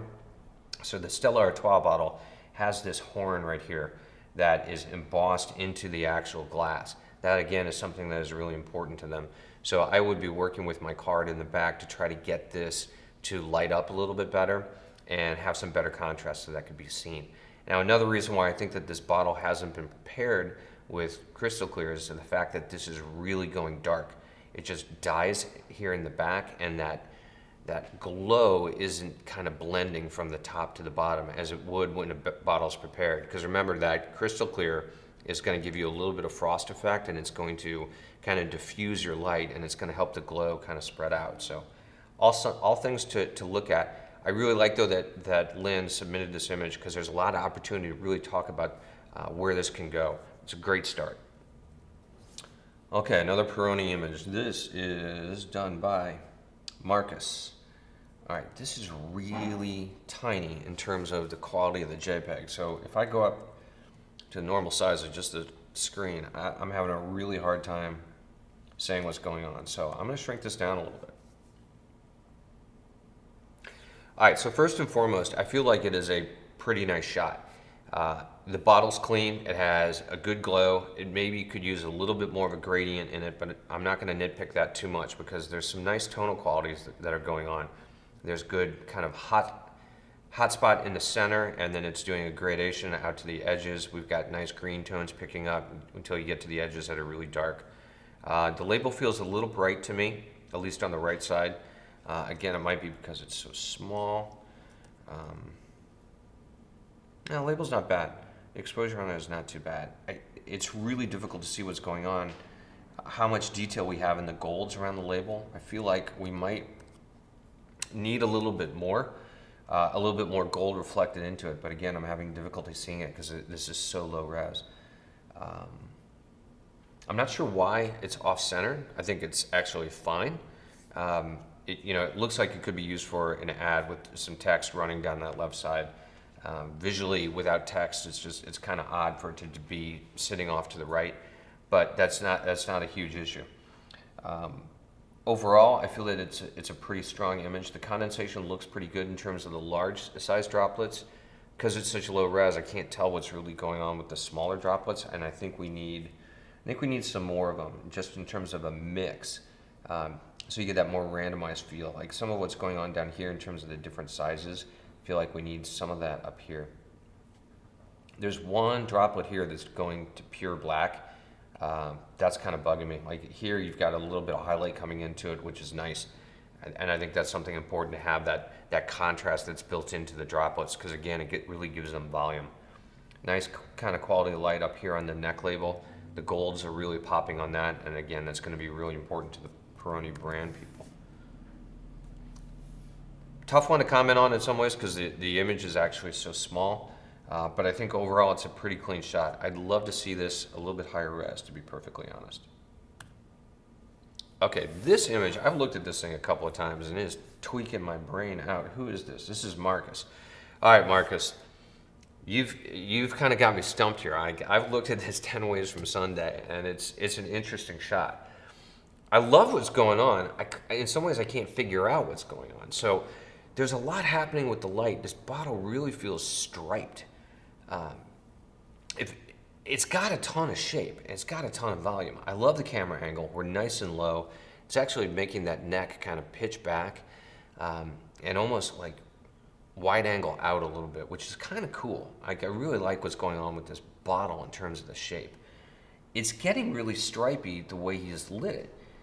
There's this little bit of shadow, that little bit of dark edge, and then it goes into highlight. And then it goes into the shadow, and then there's another highlight with a shadow next to it, and then there's more highlight, and then shadow, and then highlight, shadow. So it's kind of going back and forth with the stripe, and it's curving around. Like I literally am looking at this, Marcus, thinking, how did you do this exactly? I really want to know your lighting schematic and what your set looked like, because it's funky. Now, the other thing that I can't figure out is what's going on with the dressing of the bottle. I feel like it's put in solely in post, that it's overlaid on top of the bottle, because we're not getting highlights on it. We're only seeing like crescent moon shapes underneath. So that's making me feel like we have a digital file that's kind of being dropped on. There are places where it looks like it's gonna get a little bit more of that quality of real spritz in these highlight areas, but again, you wind up with that crescent shaped moon that feels really kind of flat. So I think that some of this has been dropped on in post-production, which makes me wonder, okay, well, why is that? And then why do we have these areas that are completely clean?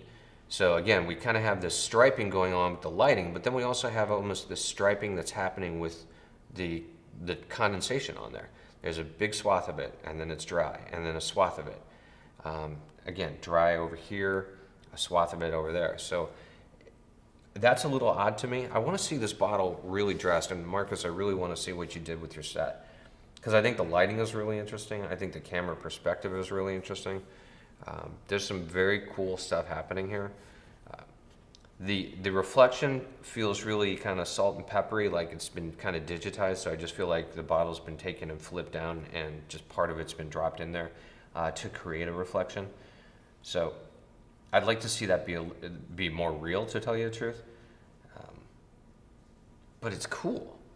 The other thing I keep thinking about is I want to see this like on a funky green background that's very graphic. Kind of like we had the image earlier where of the Heineken, where the green cans were on a green background, and they felt like they really kind of belonged there. It felt like it was an ad. I almost feel like this needs that too. It needs some sort of background that is similar in tone, yet also has some sort of pattern that's going to justify what's going on the actual bottle. Because right now, that's the big thing for me. I don't know why this is happening. There's a justification that I feel like I'm missing.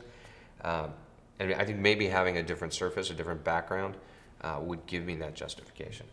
This is a cool shot. It leaves me wanting to know a whole lot more, which actually is a really good thing. When you raise questions in your viewers' mind, that's a great thing. You kind of win because you get them thinking about it. Okay, let's go to the angry orchard shot by Mordecai. All right, and this is interesting. There's a lot going on here, and clearly there's a ton of stuff that's been done in the computer. This is a lot of post-production work, but I like it. Overall, I think that this has got a lot of good stuff going on it, and I feel like this could really be ripped from the pages of a magazine where this would be an ad for Angry Orchard. So first and foremost, let's talk about composition. There's a ton of stuff going on, but it all works. It's very layered, and I feel like it's moving in the right direction. We've got this beer pour coming in with the Angry Orchard hard cider being poured into the glass.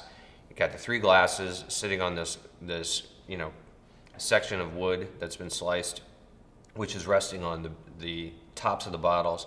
Again, moving downward, we've got the splashes that are taking the eye down there. We get all the way down to the apple, and then we've got this illustrated scene with the trees that are framing it perfectly and a nice horizon. I mean, compositionally, this is really very, very well done. Again, I can completely see this being ripped from an ad. It just really feels that way. I kind of feel like this top bottle that's pouring needs to be in just a little bit more. Like if you look right here, there's just a little bit of leaf, just a hair that's kind of coming around through the back side of that lip. I just feel like that bottle needs to come down ever so slightly so we see a little bit more of that, because that is tangent right there where the edge of the bottle is just hitting the very top of the composition. The beer pours, or the cider pours, are really quite nice. Could use a little bit of contrast, a little bit of push, because where it's overflowing, we're not seeing a whole lot of that. And that's a critical part, right? The cider's flowing into the glass, it's overflowing out, and then it's hitting the log and it's running and it's dripping down off onto the bottles below, or in front of the bottles below. But we're losing some of that quality here. It's getting really just kind of hot, and I think it needs a little bit more contrast in there so that we can see that. Like some of this tonal quality that's going on over here, if some of that was pulled in here, it would be nice. But I will say that I do like the way that kind of sun is hitting it. It feels nice and hot. It feels like a good summer day. It definitely is speaking to the overall composition and the theme of what's happening.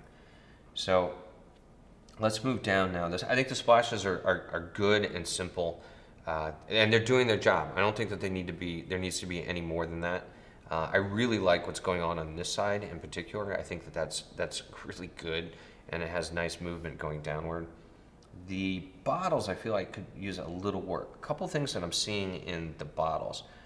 To me, it feels like the labels were printed on a cheap printer. And I say that because I feel like I'm seeing all these horizontal lines going through the labels. It just feels like a label or a printer that just didn't have quite clean jets and wasn't making a really good print. And I kind of see that going on up here too. I would need to look at these labels to really decipher what's going on. That's just what my brain is immediately telling me. The other thing, I feel like some of the light down here is a little bit too hot. We've got really intense kind of sun coming from the left and also coming from the right. I feel like the stuff on the right needs to be toned back a little bit. We do have more of that hot sun feel coming up here in the top left, right? There's a little bit of it that's happening on the other side as well, but to me it really feels like the majority of it is happening on the top left. Yet when we get onto these two bottles, it's coming from the right side, and it's kind of washing out. So I want to see that change a little bit. Again, I'm always going to tell you to go ahead and light from left to right when it comes to labels. I just think that's really important. So having more that hot kind of sun feel here on the left would be good. I would get a little bit of dark coming into the edge. I would just hold a card in there just to get a little thin line so it's a little bit darker. I think there's enough tonal quality in there where you could actually do that in post-production and manufacture it here. But then I want to even out the glow a little bit. Again, I feel like these bottles need to be hit a little bit harder with crystal clear so we get that condensation to be a little bit bigger and stand up a little bit more. I feel like the condensation is really fine, and the condensation is also panning out. It's getting kind of flat. You can see it here. It's starting to go that direction. It's really happening starting to happen here more, but it's also collecting on that little round dot from the mold, which that's created when the bottle is actually blown into a mold and manufactured. I always retouch those out. They don't add anything to it. And then let's go over to the bottle on the right, where you really see it kind of panning out. And again, in this section where the shoulder is, where the bottle body meets the neck, it's kind of getting that dark horizontal line where a good bottle prep is going to help you eliminate that. It's going to just kind of smooth that out a little bit and get a better transition. Apple's perfect.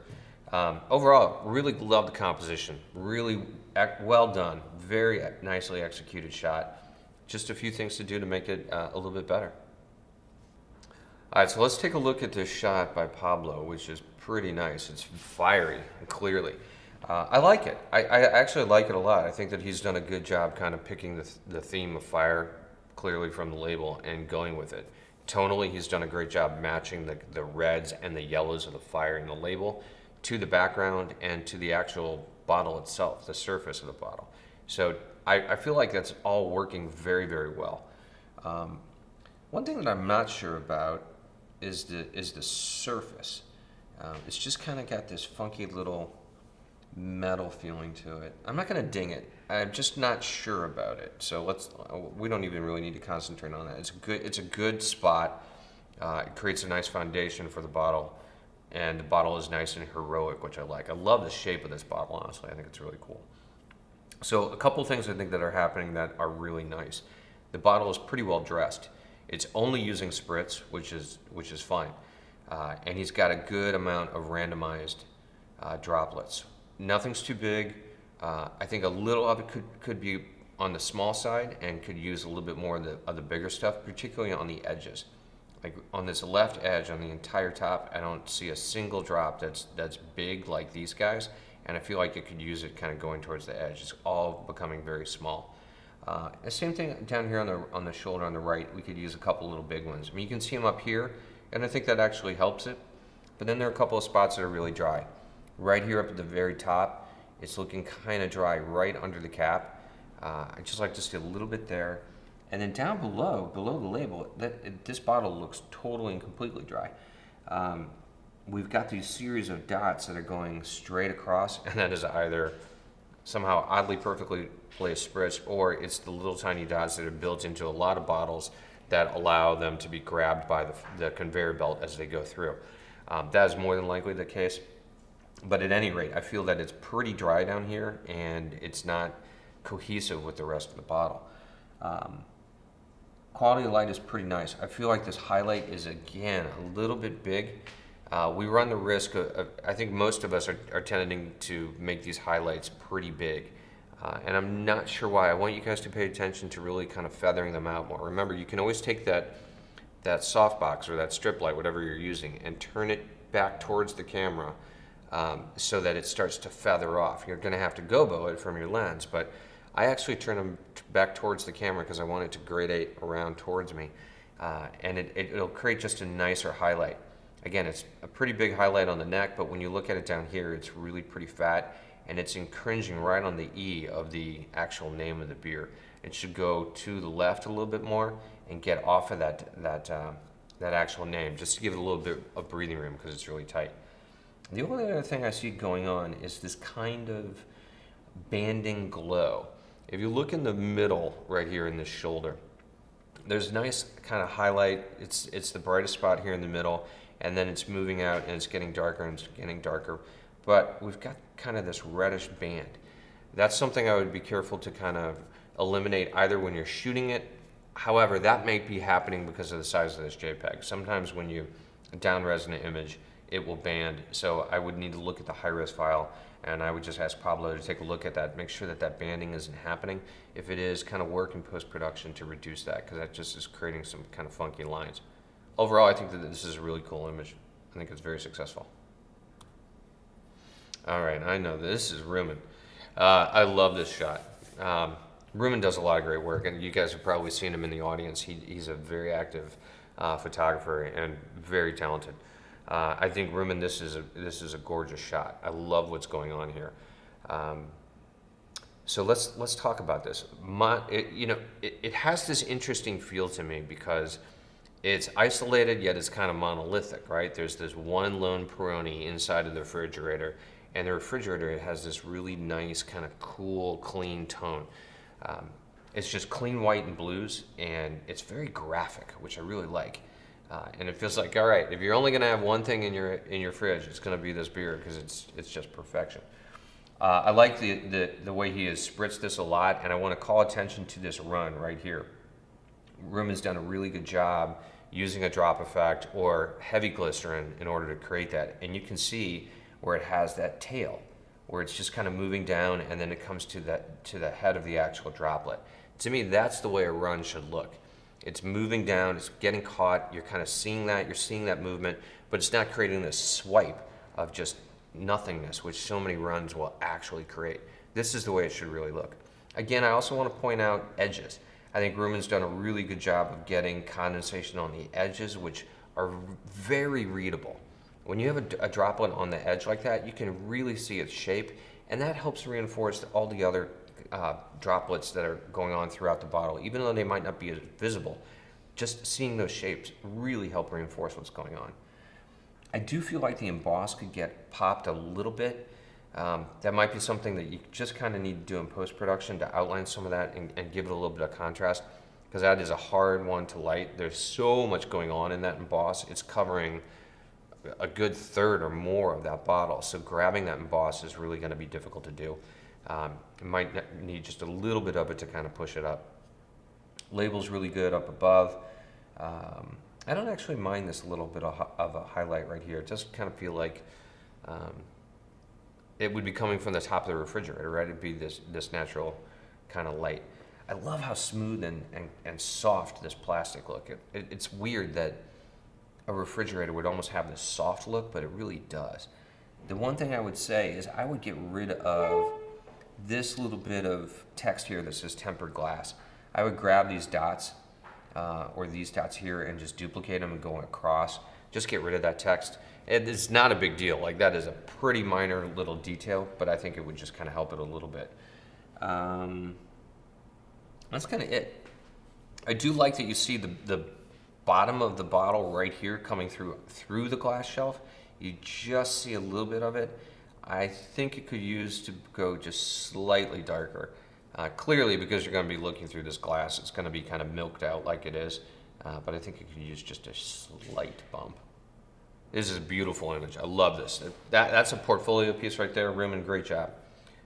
So people pay attention to the way he's dressed this. I think is really nice. Again, quality of light is really nice. Excellent shot. Okay, Sebastian. All right, so let's talk about this image. I like it. There's a lot going on here in terms of composition and brightness. I do feel like it's a little bit too bright overall. We've got some nice direction that's happening with this light coming in here, and it's giving it some good direction, but I feel like this left edge in particular is pretty hot. I almost want it to feel like it's been kind of burned in a little bit more, like there's more of a ray of light coming in, a little bit more direction. There's a lot going on in that background too in terms of activity. It's kind of busy. I almost want to see it go just even slightly softer. Not a lot, just slightly softer. And maybe desaturate that green, because that green in the background feels out of place to me. Maybe swap it out, make it go a different tone, maybe go into one of the browns, because it's the only thing in terms of having true color that's happening back there. Just this one little hit of green. Overall, the beer is pretty nice. I think that the beer could use a little bit of contrast because it just feels kind of flat. We do have a little bit of light quality going on where we've got a little bit of the edge light, goes into a little bit of shadow, then we have a highlight, and then it's going into shadow again, and then we're moving back over to the right side and it's getting pretty hot.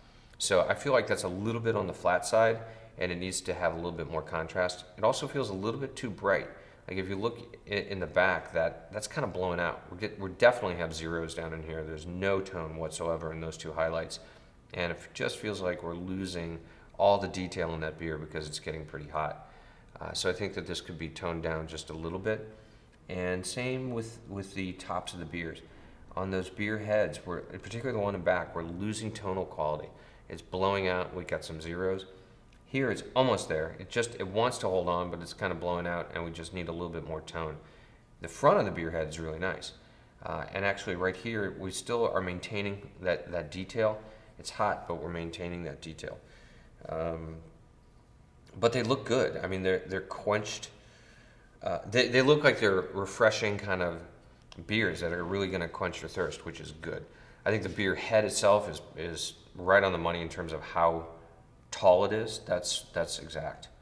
The only other thing I want to mention is maybe using a polarizer on the surface, because this surface is really going white. It's just reflecting a ton of light, so reflecting the light source back there, and it's losing its rich quality. With a polarizer, you can get that back. You can control that highlight, you can get a lot of that rich wood to come back, but you can still have that directionality and that quality of light. I think that this image in particular could use a polarizer on the actual scene and on the actual surface. Okay, this is a pretty interesting shot. I definitely like a lot of what's going on here. First and foremost, big heroic beer, just kind of nice, in your face, very direct, very brand forward, right? Condensation is pretty heavy on this. It feels really quite small too. I want to see I like some of these bigger droplets because the way it's looking here is getting a little bit salty. And by that I mean that the droplets are becoming so tiny that they look like grains of salt that are happening on the actual surface of the glass.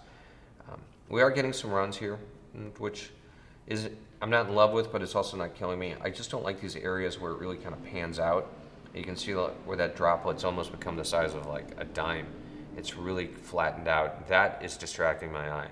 Quality of light, I think, is good. You've got this nice sense of a light, bursting from behind it, coming forward, putting the base in a little bit of this kind of shadow with this highlight in the middle of it, and then you got those edge lights that match it. I think that the overflow of the beer pour, the beer head, is actually really good. He's done a great job of maintaining this so it kind of goes around and goes with the logo and is not interfering with the logo at all. I think the one thing is it feels really flat up top. I just feel like it needs to be maybe just lifted a little bit, because it feels like it's gone over the edge in a very flattened way for some reason. I guess that's the only way I can really describe it. And we're losing a little bit of tone here on the right side in the actual beer head, right? It's going to zeros. There's no tone there, so that needs to be brought back a bit. And I think the left edge, we're just losing a little bit as well. This highlight could carry up a little bit more because it's kind of getting muddy up there, but nice shot overall. I think that this is pretty successful.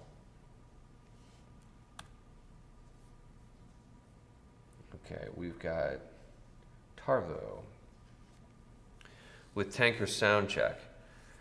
Okay, so clearly playing off the idea of music, the sound check, bringing the guitar into it, which I'm fine with, but I immediately see a tangent that's just kind of throwing my whole brain off on this, and that is where the cap or the top of the bottle is hitting in with that guitar. This is that rounded edge of the guitar, and it feels like they're bleeding into each other. The lines are completely lining up.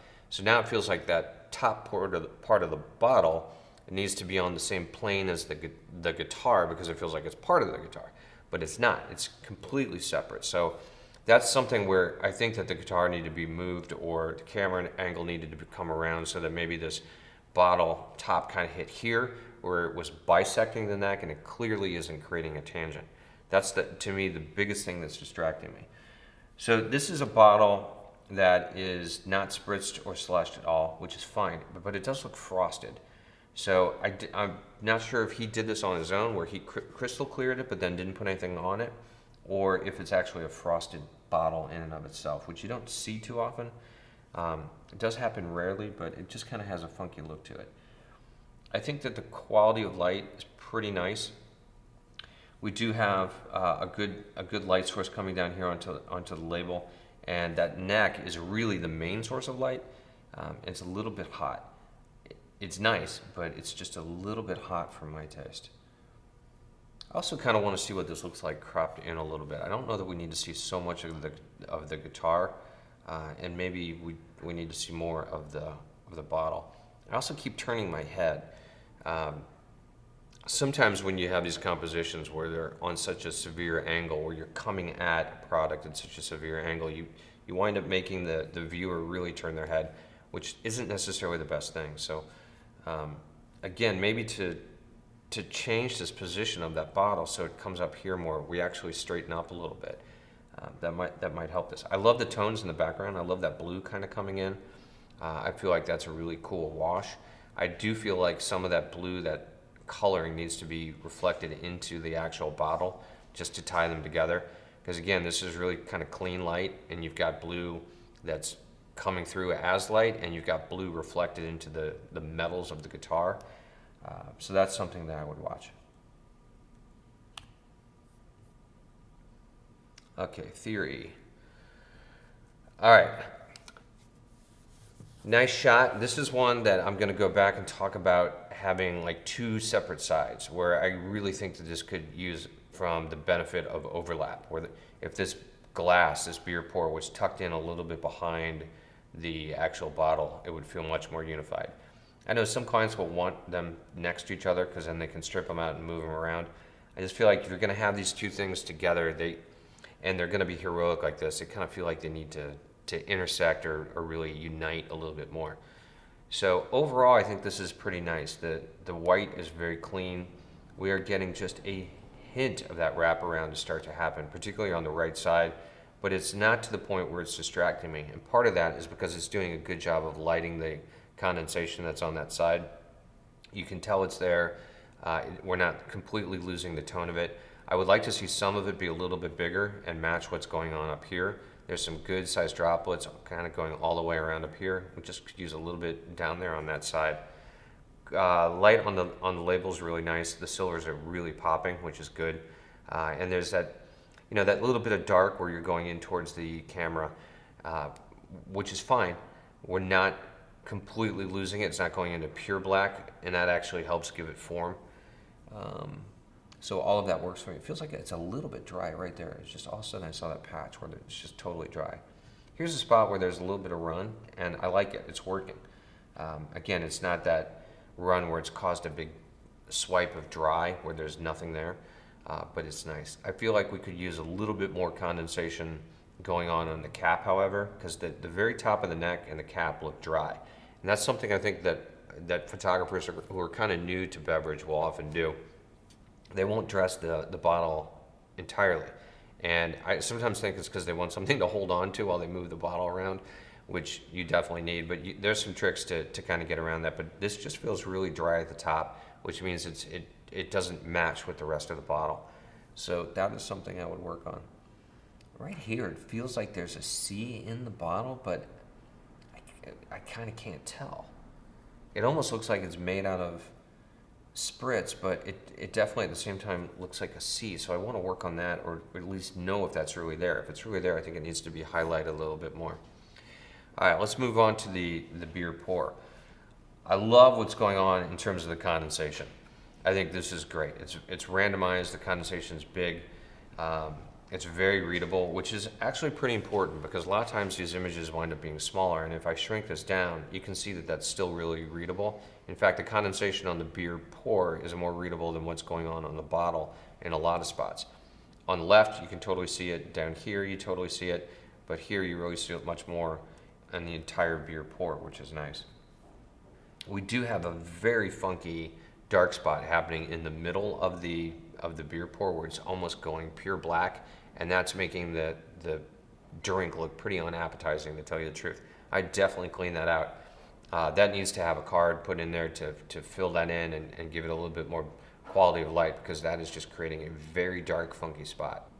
Okay, so kind of an interesting choice on the beer head. It has this kind of funky wedge shape, this almost angle.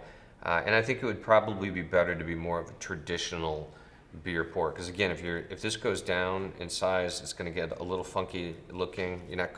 This could easily wind up as a banner ad on social media or somewhere, and it's going to be a lot smaller. Something like that is going to be really distracting. So I would actually just have that be more traditional, and maybe get a little bit more brightness on the inside of that actual beer pour. You can see what's going on here in the bottle on the left. If that kind of matched somewhere in the actual glass, I think that would be a little bit nicer. But overall, it's a pretty nice shot. Keep going. Okay, this is Tom to Win. So this is another beer pour, just straight up on white. This one's interesting too. Clearly, this one is a lot about the glass. Now, very low, very, very heroic camera perspective. So much so that half the beer pour is actually head, and we're still seeing underneath it. We're seeing that little bit underneath it. So this is something where I would really want to have a conversation with a client to decide where the beer head is going to go. I do feel like that this is actually too much, but this also at the same time feels very, very European. It feels like something that they would actually do quite a bit in Europe. So that would need to have consultation. But the beer pour itself is really nicely done. I think that he's done a good job of maintaining the details in there. I feel like he could push that contrast just a hair so we see those bubbles a little bit more, and maybe we retain a little bit more of the detail up in here. The shape of the head is great. It's rounded out, but it feels natural. It has a little bit of undulation to it. It's very, very solid. And it pops off of the background nicely because he's got a good gradient going on back there. There's a nice glow, and then it goes up into this gray, and it allows for that to pop off. The quality of the beer itself is really nice. We've got good carbonation release on the inside that's driving the eye upward and up into the logo. Nice glow on the inside as well. Highlights are pretty good. They're not too fat, which is good. I think that they have a nice quality to them, and they're giving me the shape. They're reinforcing the shape of that bell on that glass, which is good. The edges, the right edges are getting a little bit hot, and they're almost feeling stripy. I think that this is a spot where, again, a card could help, because if you look here, it's kind of got that dark edge going all the way down through the beer head. Then it hits the line where the beer liquid meets the head, and all of a sudden we've got this line of light and this line of dark, and I feel like that dark should kind of be carried over, which would match what's going on up above, and that should happen on both sides. But that's really nitpicking. Overall, very successful shot. Okay, so this is Tom Guy. So, Alaska Brewing Company.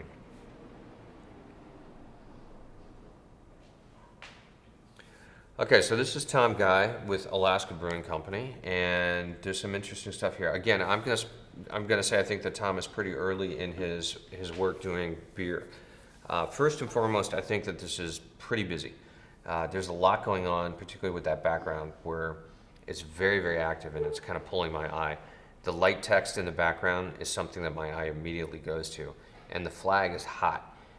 There's a lot of light kind of pouring through it. It's coming in front of the beer, and I just feel like it needs to move out a little bit. I don't mind it overlapping a little bit, but it's really, it's so large. It's taking over. It's taking over most of the composition.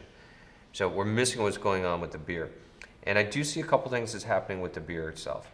I don't mind it being lit by what's going on in the scene. Like, you clearly see what's going on with that kitchen kind of lighting and coming through, and that's really actually not bad. What does need to happen is that there needs to be good condensation on this glass.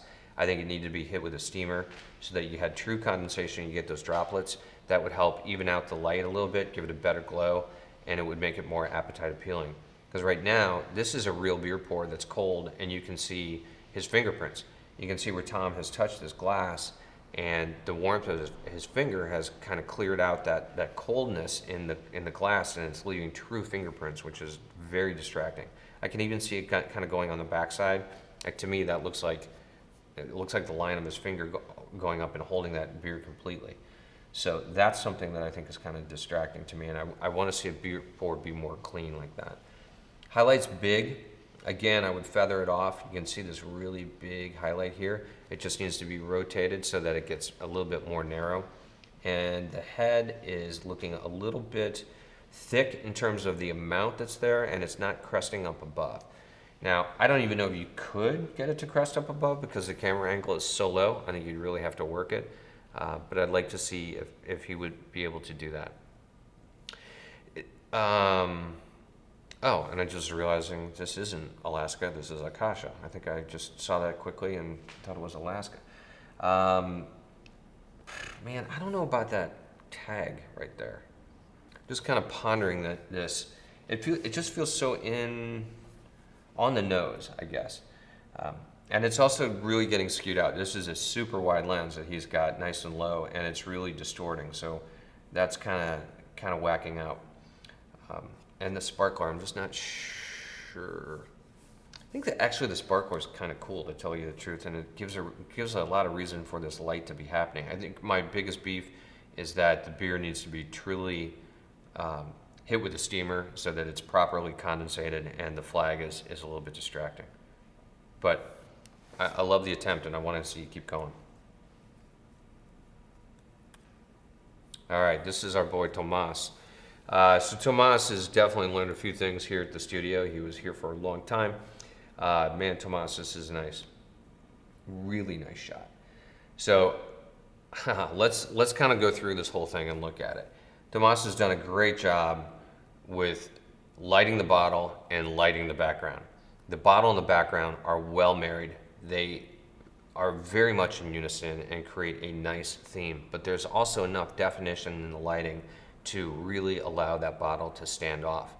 Beautiful quality light. I love these kind of big rays that are kind of coming down and creating the shape in the background. And it's also giving justification for a lot of the light that's hitting the actual bottle. Like this big ray feels like it's coming down and just hitting that shoulder, and it feels like it's lighting the inside of that bottle right there.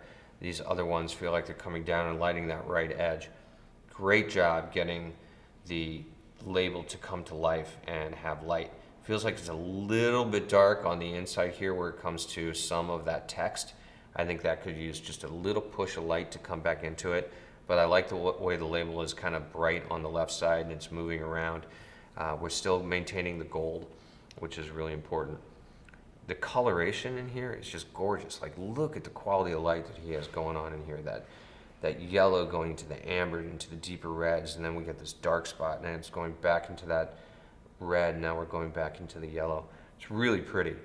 A little bit of a highlight here that's distracting. I kind of want to see that surface highlight go away via polarization, and maybe the bottom puck be retouched out so it's just a little bit smoother, where these tones kind of carry down and they kind of bleed and they just kind of disappear. Because right now you see that bottom puck, and that's like one of the only things I can complain about. Nice job with that neck label, really important. That's coming out. It's really pretty. So Tomas, gorgeous shot. Absolutely love it. I would actually rip that out of your portfolio and put it in mine because I think it's a nice shot. Very well done. One thing I will say, I think that this could use is this emboss. I'm just noticing that. The 1558 was starting to pop at me, but the emboss here is pretty well lost. So I think a little bit of work needs to be done to maybe get a little bit of light to push through there so that emboss shows up, or give it a little contrast in post to make it pop just a little bit more. You can see the quality on that one. That's really nice. It's got that little bit of yellow highlight coming onto it. You've got the darks, you've got the shape, and the one is really popping. I'd love to see that kind of happen more going across there, but man, beautiful image. Okay, so we've got Tommy here with Copper Hop. So, nice, clean, simple composition overall. And sometimes things like this work really well for me. Just a nice, simple composition. So this is a very, very dark bottle, right? It looks like there's absolutely no way to get light through it. However, I'm getting these little hits of kind of amber here, which is making me wonder what's going on with the bottle. Is this really and truly like a black bottle? Or is there something more going on here where it's just not lit at all? We've got a ton of surface light, right? This highlight is just really big and very much in the vein of kind of being a fat stripe. And I want to see that thing have a better gradation. It needs to thin out, but it also needs to gradate more so that we have a little bit more of shape going into the bottle. We're losing the edges of the bottle. Like right here, something's kind of funky happening. We've got this dark line that's going down here next to the highlight, and then we come down here, and then all of a sudden it's bleeding over, and there's this dark kind of splotch that's happening, and it feels like the label is curving outward, like it's almost curving off of the bottle. So something is not right on that edge. I think we want to check that and pay attention to that. Again, composition is very simple. I want to know what's going on with this bottle for real, because I'm not sure of the quality of the bottle. I think it's all black, but again, I'm getting these kind of weird highlights here that make it look like it's an amber glass, and I want to know more about it. So that's something I would suggest, Tommy, is that we figure that out a little bit. And background looks like it's really kind of bitmapping a little bit. That's something I would check out too. It may just be the low res of the actual image, and this might not be in the background at all, but I feel like it's pretty prevalent. Well, actually I'm seeing it in the label too, so it's probably just the image.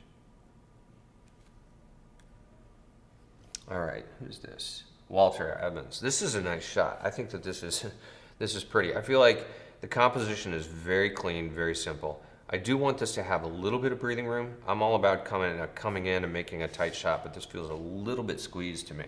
I just feel like these bottles need a little bit more breathing room. Love the shape of these bottles and the choice of these bottles. They're really interesting, and I think that Walter's done a really good job lighting them. They have good form, they have good shape, and they have good volume. And that's coming from the fact that he's got these nice dark edges, these highlights, and there's good gradation in there, right? The highlight's interesting. It's changing so much in terms of size because the bottle has so many different curves going on, but we've got some nice gradients that are happening within that highlight, and I like it. Like right here on this neck, this transition is really nice. I'm getting a little bit of glare that's happening here, and I think maybe a polarizer could have knocked out that glare while maintaining the quality of that light. This silver is really pretty. It's coming up nicely, which I know that the client's going to want to highlight. It's a little bit dark on the left side of that. Maybe could use just a little fill to kick in. But you can also see that he's done a really good job paying attention to the text limited edition, where that's done in a silver foil, and you really don't want that to die. I will say, you can see a huge difference between the two bottles, however. This emboss is nice in gold, or nice in silver rather, and has some light quality to it. This one is in the highlight area, but it's totally going dark. And I think that's just a matter of needing to actually throw a silver card in there and get that to reflect a little bit more, so it kind of makes sense with this one, and it doesn't create that huge discrepancy. This one's silver, that one's black, and that's not going to happen. It's the same bottle, so that's something I would watch for, particularly because this is not falling in shadow, it's falling into a highlight. And again, we've got a nice shape going over here. We're going into another little highlight on this side. I think that actually could be just a hair, like a half stop, no more brighter, which would also help this highlight as well. It just could be a half stop brighter, give it a little bit of volume, a little bit more shape. And you know, the neck labels on these are tough, really tough. If you look at it, it's just lifting here on the left side, and you can see it's kind of flat, which is good because it's pretty readable. But then it actually is connecting again to the bottle, and it's rounding out more. So it's a really tough one. This label, this neck label, is going off on multiple surfaces, right? It's going on at the top of the neck, it's going over the wire band, and then it's going back on this curved neck. So getting that to be smooth would be really difficult. I think he's done a pretty good job handling it for the most part. I do feel like it's peeling here, but maybe that might be the smartest approach because it is keeping it kind of flat. You might want to unflatten it here, so to speak. It's getting a little wavy and just kind of bring some of that edge back. And I might kind of just in post-production take out a little bit of these wrinkles, just kind of smooth them out, both here and right there, just at the top, just to give it a little bit more polish. Really beautiful shot though. I love this image. Okay, and the next one is Ben, and Ben has actually been to one of my workshops, and he's a good beverage photographer, so we've got some stuff that we can talk about on Ben's work, because this is a really nice Guinness shot. So, a couple things that I'm loving about it. One, very clean, simple composition, right? Nice and big and bold and in our face, and the background is really simple. Again, it's got this kind of monochromatic feeling to it, which if we look at a lot of the images that we've been going through, they have that quality. the background isn't so totally different that it's creating this jarring feeling.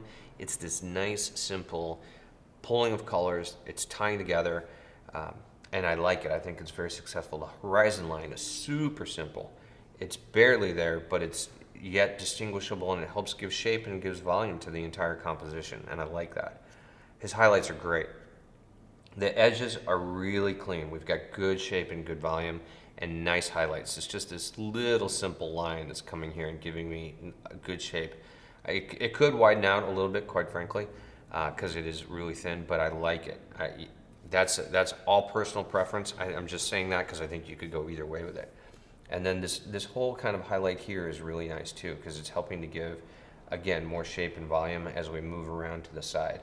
I think the beer pour itself for Guinness is actually really well done. Because what happens with a Guinness and stouts like this, when you pour them, they slowly move up. There's this kind of dark black beer that happens down below, and it's just kind of this chocolate, this dark chocolate, milky chocolate going all the way up till you get to the head. And he's done a nice job maintaining that, where it's really rich down here, and then we're moving up and we're getting a lot of that kind of chocolate feel as that nitrous is going up all the way through the top of it, and then coming up to the head. The head is really nice. I think he's done a pretty good job balancing this. I want to see a little bit more breathing room between the top of the head and the actual beer that's depicted on the glass, just because I think that they're really close.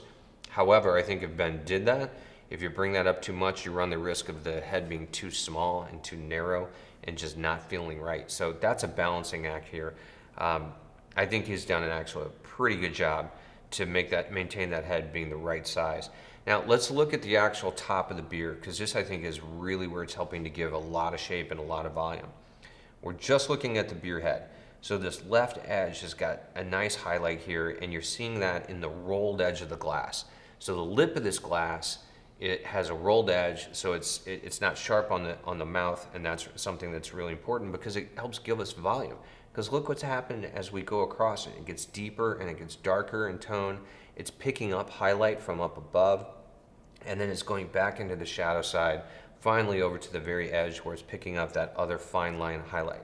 To me, there's such a gradient that's happening in that entire top that it's really helping to give shape to that entire glass. I think that's really beautifully done.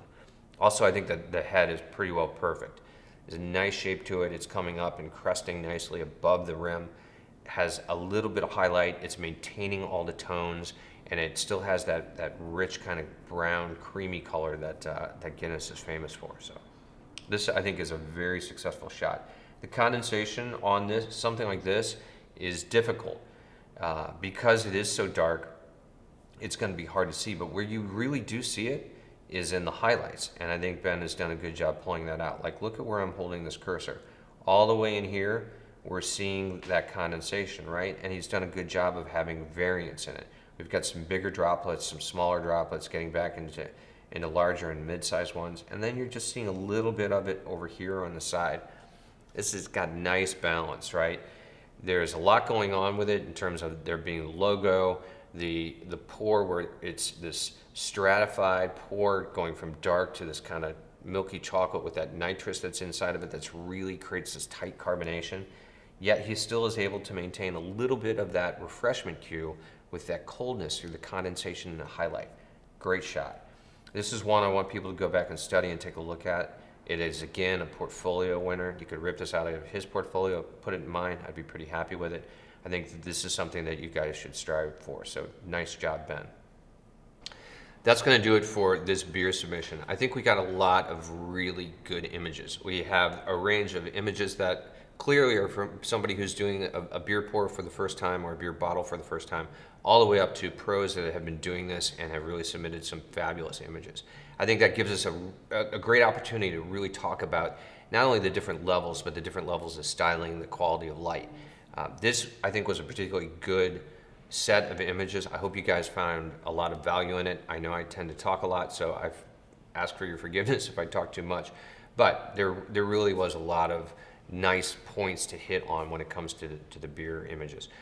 Some of you who I suggested maybe go back and redo the images. I would love to see if you actually did that. Please go back, take the time, go back into the studio, reshoot, and let us see the difference.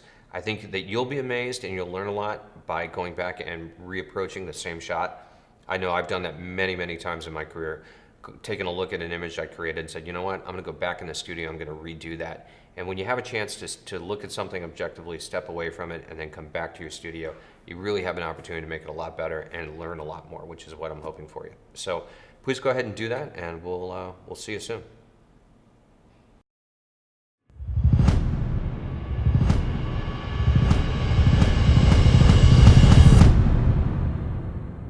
All right, Data, go for it. To become a working pro, you need experience. Sure. God, we're right there. Don't move. How do you build experience without working knowledge, without a network of people in the know? There is just so much to learn. Without other pros telling you good enough is not good enough. Action. Unless you are actually committed, there's no way. There's just no way. Did we got this? Do you want to shoot more? I want to shoot more. It's not just about the fundamentals. I love it. Again. You have to go all in. Clients or our audience is seeing thousands of images a day. How do we stop them for just a second to go, I love that. Perfect. At PRO EDU, we bring you the top working professionals. Hey, my name's Raman. My name's Kate Woodman. I'm Tony Roseland. my name's Jake Hicks. I'm Barry McKenzie. To share their secrets of success in the most demanding of markets. And push you to become the thriving, working pro you want to be. At PRO EDU, we put the same level of care and quality into our work, from how we plan, produce, and deliver your education. We believe you should never stop learning. PRO EDU. Watch, learn, create.